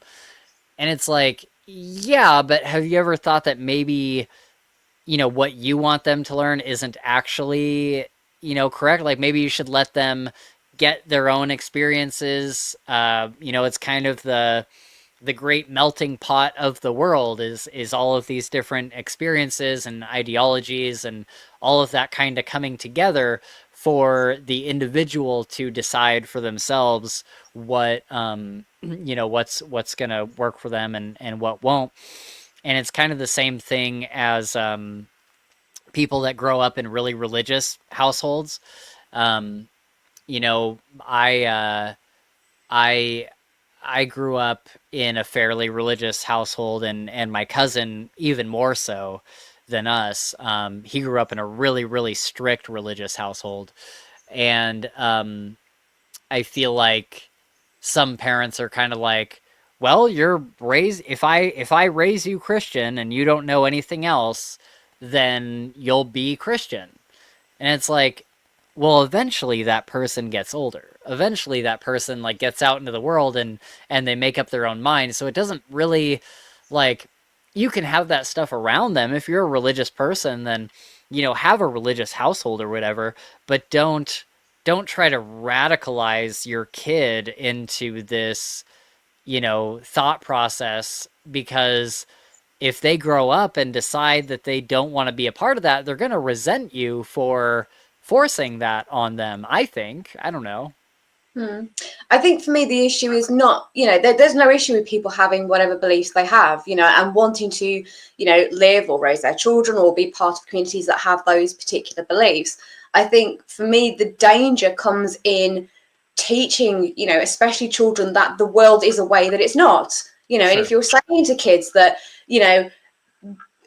everyone in America still pays homage to the Queen, that's just, it's a fantasy. It's a lie. Right. It's not the truth. You know, it's Yeah. fine if you say, you know, we have decided to, you know, stay with our English cultural roots, or, you know, whatever it is. Yeah. That's a different thing. But when you're actively telling your kids, you know, it's like you might as well tell your kids that they can't go outside because there's space aliens. Right. It's ridiculous. Yeah, for sure. And Like, like, keep that lie going. Like, you know, what do you expect? You know, yeah. when they to that stage where they walk out the front door and go, well, actually, the world isn't that way at all. You know, it's completely different. Right. Yeah, like I grew up down the street from these kids that were homeschooled and were not allowed to really socialize with anybody except for family. Like they had some cousins that they would hang out with from time to time. And I had just moved into this neighborhood and I was probably like 13 or 14, probably like 13, somewhere around there. Um, and you know, I was a skateboarder. I was already starting to, you know, experiment with weed and cigarettes and stuff like that. And I kind of had my own group of friends from public school. And you know, I was a normal kid for the most part. I probably wasn't always the best kid, but I was a fairly normal kid. And I remember when we moved into this neighborhood, I kind of went around to try to meet all of the local kids that I could hang out with. And I was skateboarding by their house one day and met these two brothers that were outside doing whatever. And I was like, "Oh, you're around my age. Like, hello." And I introduced myself and all this stuff. I've always been very outgoing. And over time, I probably hung out with them for like a year, and I would go over to their house and stuff, and their parents hated me because I was an outside influence other than what they wanted to teach their kids. And the two kids were very kind of bizarre. Like I would say they had almost no social skills. And you know, we hung out because, you know, we all played video games and stuff. But they weren't allowed to, like, I would roam around the entire neighborhood skateboarding and all sorts of stuff. They were not allowed to like go on walks with me. Like even if I just like had my dog and I was like walking my dog, they weren't allowed to walk around the neighborhood with me to walk around or anything. It always had to be at their house, and they had some really just kind of radical views on certain topics. And I'm like, I remember it being a constant thing where I'm like, that's like not normal. And I don't think I was old enough to understand like what was going on there necessarily. But I remember like telling them multiple times, like, this is like not normal. Like how, like what you guys are told about this thing, it's not like how it actually is. Like they believe like various things were like evil and all sorts of stuff that was like, it's like, what are you talking about? And so yeah, I've definitely had experience with that where, you know, these kids were being brought up in such a bizarre way. And I often wonder, I'm like, I wonder where they're at now, because certainly they got out of the homeschooling household, and then what? Like what happened when they saw the real world and saw how that you know, how they're supposed to interact with that and stuff. And you know, I've known you know, I mentioned earlier and several other times on the podcast that I used to be a drug addict, and you know, I knew several addicts that had all grown up in like a very strict household, and then as soon as they get old enough to you know, politely tell their parents to fuck off and go do their own thing, they have a bit of culture shock, and that's kind of how they end up down the deep path of various addictions and stuff. And so I never feel like it really helps in the long run to hold on too tightly and to try to compress all your views into your young ones. Yeah, I think I'll just add as well that obviously I come at this from like a British perspective, which is very different. So for us, like Sure. homeschooling hasn't really been a big thing. It's been, you know, a very tiny minority of people who choose to homeschool. It's only really probably like the last couple of years that it's really started to rise, and it's it's really since like COVID and the lockdowns. So Yeah. I think we do have a slightly different take on it, whereas I think in the US it is something that is more prevalent, and there are people who do a great job of homeschooling their kids and do it for the right reasons, but Sure. stuff like this that's the wrong reasons. Yeah, without a doubt. Any thoughts on homeschooling, Gabe? I never really interacted with anybody that was homeschooled. I think there's a right way to do it. Yeah. And there's a wrong way to do it. Yeah. I think it really just depends on how prepared the parents are for such a task, because Yeah. it's a life altering thing for a kid. Right. Yeah. And I think parents need to be prepared to, because my mom was never really involved in my socialization. Like, she never really had to get me like signed up with different groups, or like, let's get him into a club of some kind or whatever, because I was so like automatically outgoing, and I just kind of made my own friends and kind of moved my own way through the social spaces at that age. And I think that if you're homeschooled, likely you are not going to you might be outgoing, like that might be your like genetic personality type, but until you actually get out into things socially, you're not going to be prepared for that. So I think it's on the parents in that way to really make sure that they are giving their kids every opportunity to be social, because as I'm sure we all remember, if unless you're allowed to just like wander around when you're really young,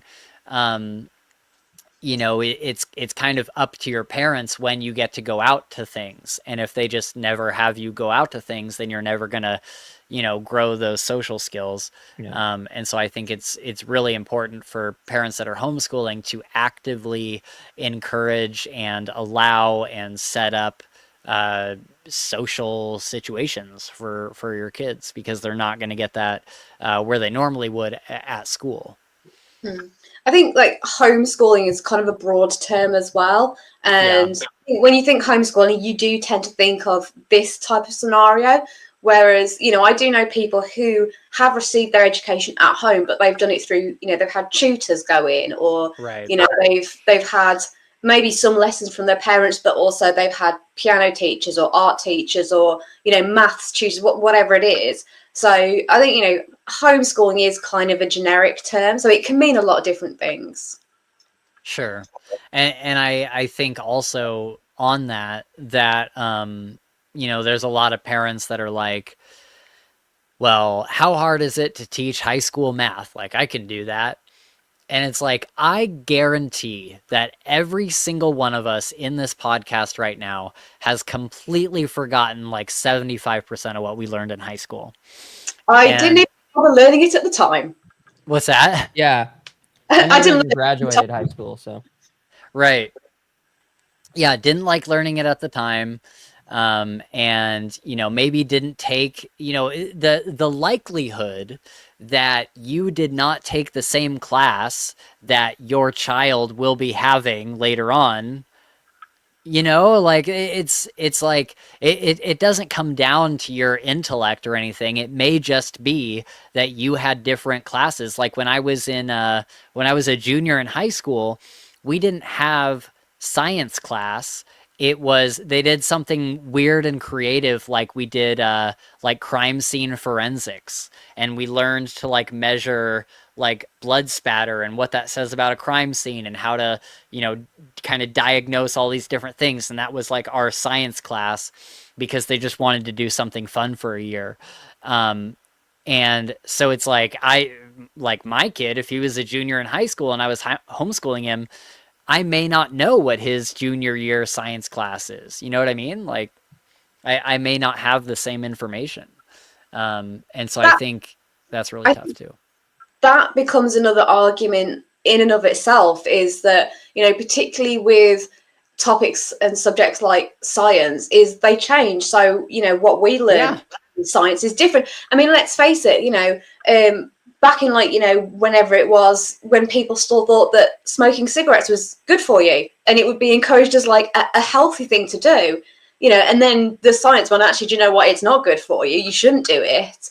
So what we learn as kids may be completely different to what people now assume or know to be correct.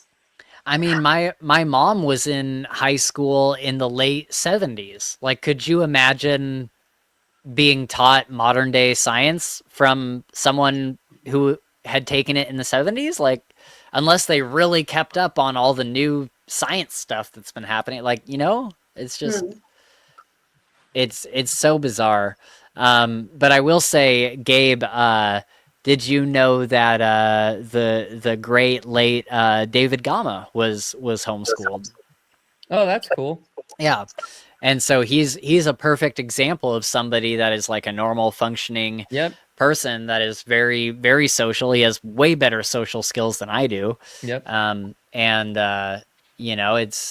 so it can certainly work, but I think it takes a lot more effort on the parents' part. Yeah, effort and planning and routine and a bunch of things that, because you have to, the goal is to, transfer not just knowledge, but also skills, like we've been talking about, life skills and social skills.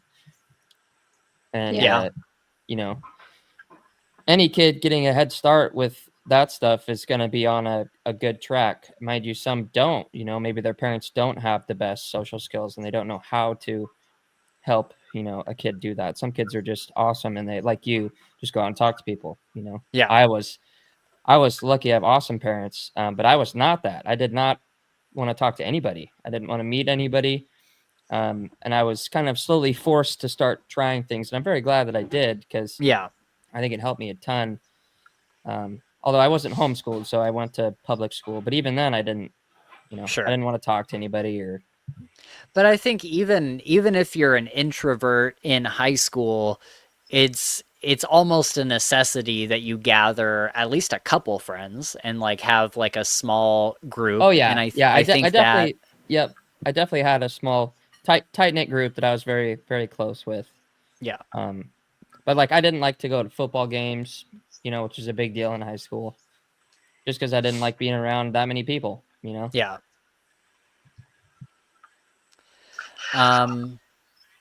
Okay, last one. It's a short one. Maybe we'll do the Celine Dion one. I pretend to be asleep so I don't have to talk to my roommate. Sometimes when I hear my roommate come home, I dive into bed, throw the blanket over my head, and fake snore like a cartoon character. I just don't have the energy for small talk after work.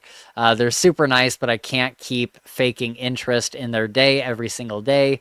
I feel guilty, but the silence is so peaceful. That's so me, dude. I know. Me too. Yeah. Yeah.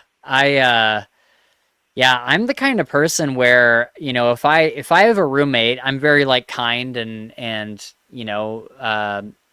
I live in a peaceful household, or at least I try to. But I'm not necessarily interested in talking to them every day. Like I would have no problem with, like, if I was in the kitchen and they came in the door, just kind of like nodding to each other and going our own separate ways. Like I don't need to have a conversation. Or even just a quick, hey, how's it going? How's your day? Good. All right. Yeah. See ya. Yep. Yeah, I had a couple roommates ago. There was this guy that lived here, a very nice guy, but he would just talk all the time, and I would get stuck in these conversations anytime he would come in the door. And he wasn't very good at holding a conversation, so the conversation was also always kind of awkward. And I was like, I'd rather just like not talk to you, like not in a bad way, like I don't want to talk to you, but just like we could do that occasionally, but maybe not like every time you come in the door. And I feel like that's the hard part about roommates, is like I don't necessarily, I'm not so invested in your life that I want to interact with you all the time. I don't know. Holly, any thoughts on roommates and interacting with them? See, I find stuff like this really difficult. I mean, I've never had a roommate, so I don't have that experience. I am married, so I am, Yeah. you know, I have a husband who technically does share a room with me, and sometimes I do have to talk to him when I don't Yeah. want to. I don't pretend to be asleep because I am one of these weird people who is very confident and very okay with setting boundaries and having those Yeah. discussions. And I feel like a lot of people who write these things clearly have like an anxiety about setting boundaries. So I'm like, in this scenario, literally all I would do is I would buy a sign that says do not disturb, hang it on my door, and I'd have a conversation with them and say, anytime you come in, if I'm out, or that sign is not on my door, chat to me, it's all good. If that sign is on my door, leave me alone. I'm not going to talk to you. And that would be it for me. Like, I don't understand how people have these issues with setting boundaries. I mean, I do understand it because people have varying levels of anxiety about these things. But it's so easy to have a conversation. 90% of the stuff that is on Reddit and these types of things would be solved with one conversation. Yep. Absolutely. Yeah. I'm the same way. When I see stuff like this, I'm like, man, that could like never, I could never live like that for extended periods of time. Even when I have like a bad roommate, like my previous roommate that I had, he became like a bad roommate, just like really just like a terrible person to live with. And eventually like it was kind of this thing where we're like avoiding each other and like not talking. And then when we'd have to have a talk about like rent or whatever, it was this awkward thing. And eventually it just got to the point where it's like, yeah, maybe you should just move out. Like maybe you should just leave. And that's a conversation that you got to have sometimes. Yeah. Okay, last one. I can't stop thinking about Celine Dion when I do the dishes. Same. This started 3 years ago while scrolling aimlessly on YouTube. I came across an interview of Celine Dion with Ellen. Among other things that were talked, she mentioned that her mother was very smart because after serving the meals, she would tell them, Celine and her siblings, to put the plate upside down to have dessert on the back of the plate so that when they would do the dishes, then they would wash both sides of the plate. Now, I was raised to just do the dishes, especially plates on both sides without needing incentive, so I was shocked. However, since that day, I can't stop thinking about the interview every time I touch the sponge to do the dishes. I have never told that to anybody because it sounds delulu and ridiculous, but God help me to stop thinking of Celine Dion when I do the dishes. Yeah, I like that top comment. Is it now we'll all think of Celine Dion when we do the Yeah. I mean, doesn't everybody wash both sides anyway? I mean, I would assume so, but I mean, maybe some people don't. I hear the Tetris song whenever I load the dishwasher, expert level. I don't think that's that crazy, to be honest. I think, you do get these thoughts that are linked to certain things. I mean, it's kind of different, but there's certain like phrases that, I'll say or my husband will say that are song lyrics, and the other of us will automatically finish the song. Like, and it happens every time. Like, whether we want it to or not, it's like an instinctive thing that we can't help ourselves. But I don't think things like that are necessarily crazy. I think it's just the weird things that your brain does. I will say randomly though, I was actually reading about Celine Dion yesterday. So I actually read a little bit about her life when she was young, and it's actually really interesting because she grew up like super poor. So she was the youngest of 14 children. And she like had to share a bedroom, I think it was like with her brother for like years growing up. And it was talking about like the games that they used to play because they'd have to make up their own games because they didn't have to. It was super, super interesting. Oh, wow.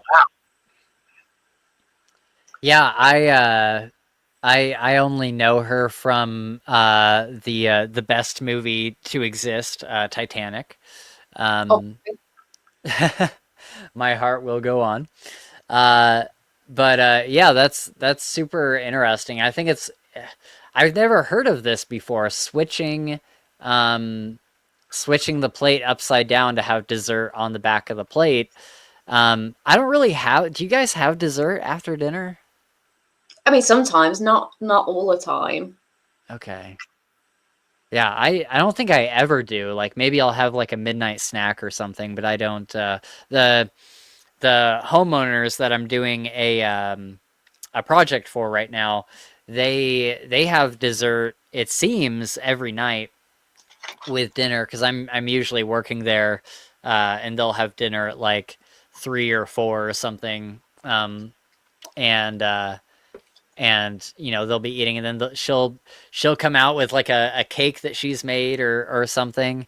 I should find out there. She's very British, and so I should ask her what the thing is that she made. But it was like a custard. It was like a cake, and then the bowl is filled with like this liquid custard, and the cake is like in the bowl with it, and you scoop the custard and put it on the cake, and then you know eat a bite of it, and it's the most delicious thing I've ever had. Like it is so good. So I may have to ask her what that is, what that was, and send it over. Maybe it's like a common delicacy over there or something. But I mean, that could be one of about 15,000 desserts that the British make. okay, We have a lot okay. of a lot of stuff. Oh, that's great.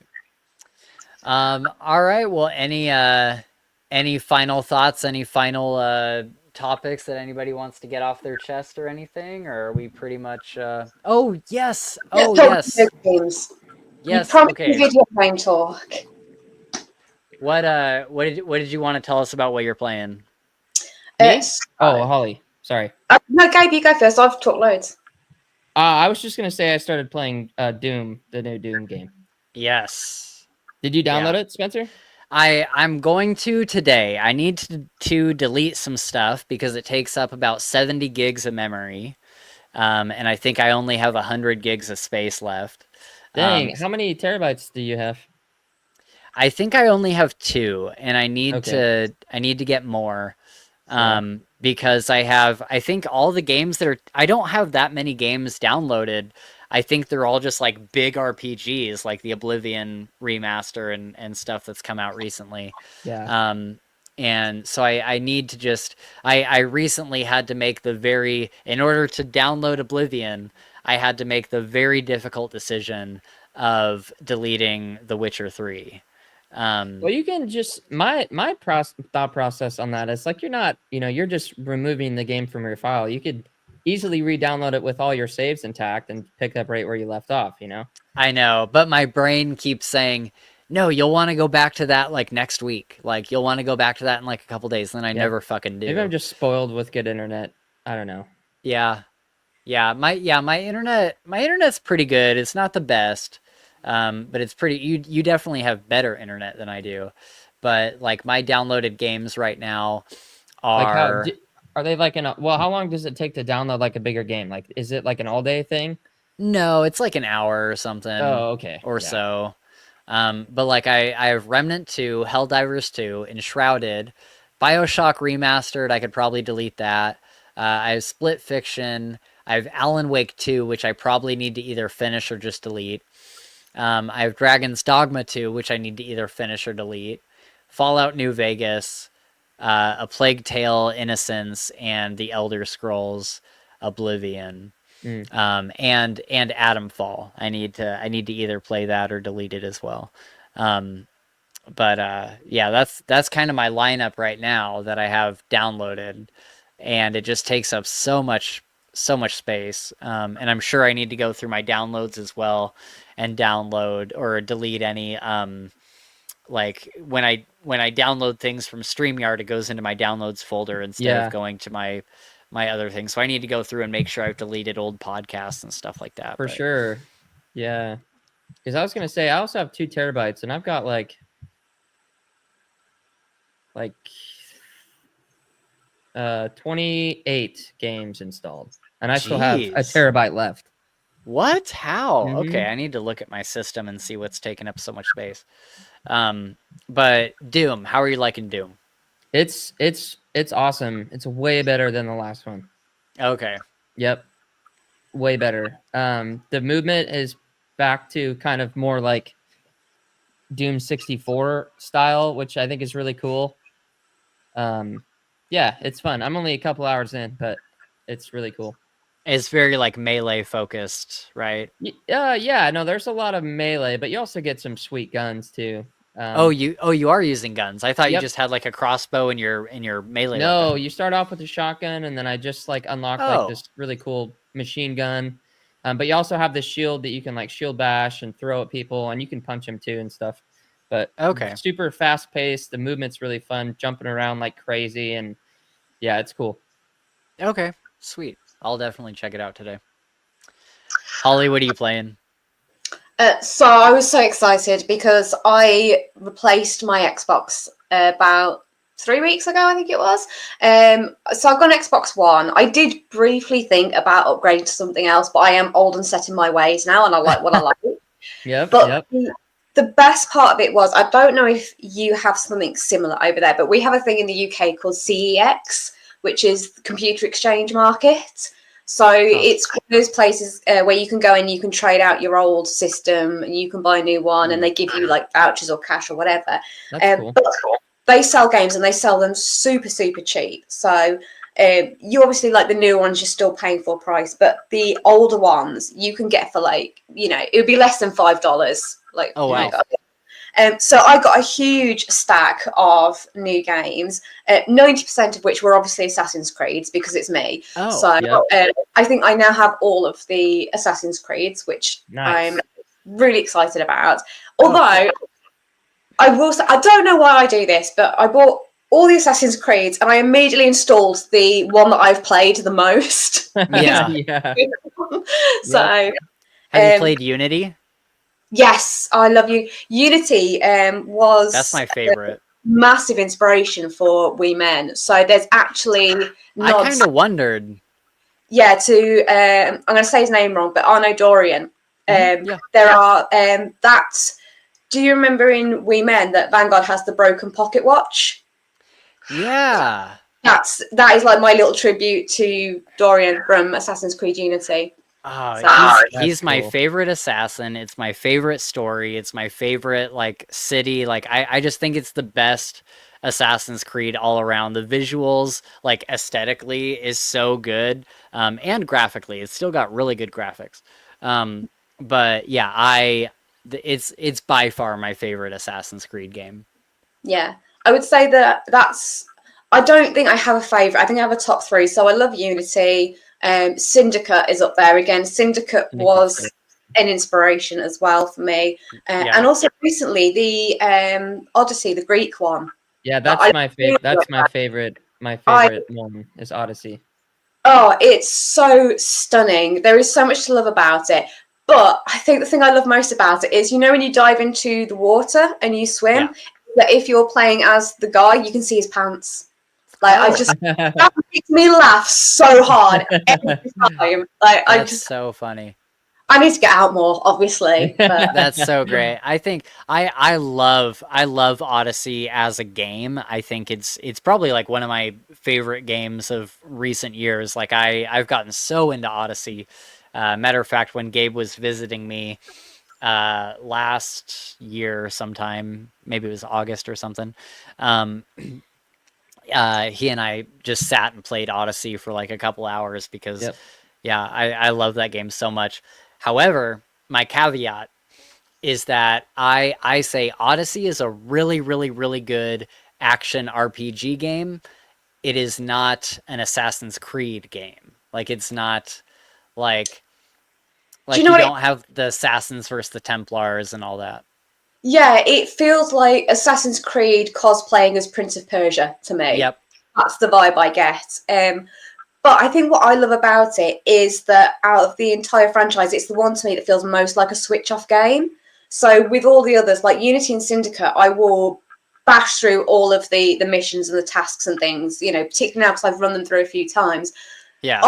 I could spend hours just chopping down trees. Like, it is so chill just running around the mountain, collecting fireworks. I'm like, yes, do this for hours. Mm-hmm. So yeah, I love it. Yep. I love it. But yeah. So what'd you get? What's your stack? This is me attempting to expand my gaming outside of Assassin's Creed again. So, Okay. I don't know if you guys have ever played these, but the first one that I am going to mention is I got For Honor, which is awesome. Like, I love this game. I've been playing it the last couple of weeks, and I love the fact that you can choose what character you're in and stuff. I love it. So I've only played as a knight so far. Okay. But yeah, I really like that. I feel like this is really intuitive as well. Yeah. Like, it really frustrates me because I'm a really slow learner on games. It's why my husband hates playing games. I have to play for a month before he can join the game because he gets so annoyed because I have to play at least a good 3 weeks, like, working out how to not run around in circles. Right. But I think that, like, I was just into it within, like, maybe an hour. Not even that, I don't think. So that's cool. That was the first one. So the next one I'm on a massive Lord of the Rings trip at the moment. So I bought the box set of the movies again to replace my old box set, which got worn out. Nice. So I got Shadows of Mordor. Yeah, I was just playing that not too long ago. But I think I was playing the second one. Yeah, Shadow of War. Yeah, Shadow of War. But that was so much fun. Yeah, I really I'm not that far into it. I think the only thing at the moment I'm finding a little bit tricky is the change in vision when you go from your normal vision to the Wraith vision. Yeah. The first couple of times I did that, I got killed, like insta-killed. Yeah. Because I was in a field, you know, have orcs just obliterate me. But yeah, that is feeding my Lord of the Rings addiction at the moment really nicely. Nice. Are you the kind of person that has to play the first game before you play the second?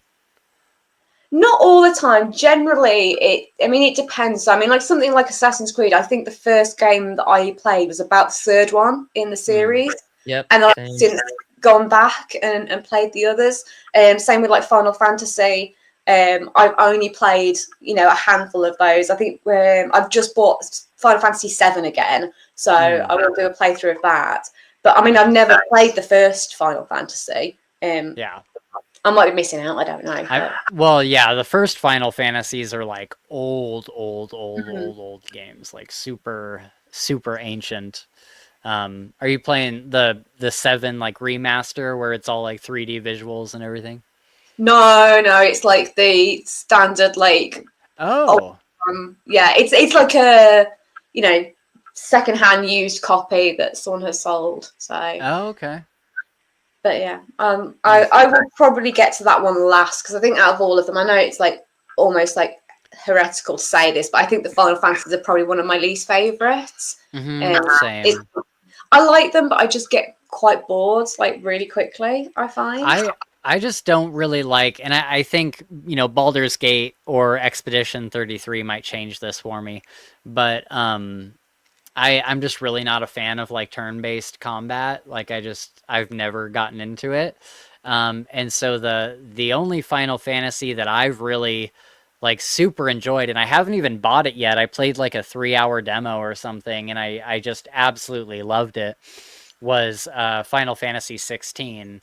And it's like active action combat. Like you press the button and he swings the sword, and there's all these different abilities that you can do and stuff in mid combat.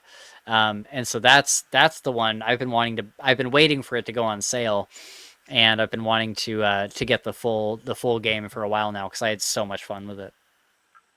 Yeah, I think I tend to go for the turn-based. I think just because, you know, being a D&D player, so the big thing for me at the moment is like Baldur's Gate. They've done a co-op version now, and I have been waiting for this. It's a little bit out of my price range at the moment, but I am going to get that. Has it not been co-op this whole time? Not for local co-op. So this is the difficulty that we've. Okay. I'm one of those weird people that play in the same room as people. Mm-hmm. So, you know, we have like friends or family that come around and we all sit there and play like the old-fashioned way because, as I've mentioned, we're old and stuck in our ways. Right. So, I mean, Jamie has played like online co-ops of Baldur's Gate a couple of times and really like them, but like I specifically want one because I love the get like your chips and dips and beers and things and like actually all play in the same room. That's cool. Yeah, so I'm excited for that. And finding local co-op games is genuinely really difficult now. Play Split Fiction. I love Split Fiction. Okay, yeah, cool. I like my son got really into that as well. We introduced him to it, and he played that for like probably about 6 months. He was on that one. The previous games are really good too. It Takes Two, and then A Way Out is also really good, and those are all kind of the same thing. Yeah, same co-op, couch co-op kind of thing. I'll take a look at those. So I have 2 others that I got. So this one for me so far has probably been the biggest disappointment. So this is Victor Vran, which was just a random pickup. What is it? So Victor Vran, it's sort of got like a Van Helsing kind of vibe to it. Okay. So it's monster hunting. The world's been taken over monsters. It's all kind of post-apocalyptic, but it's very much that slightly Transylvania style of aesthetic.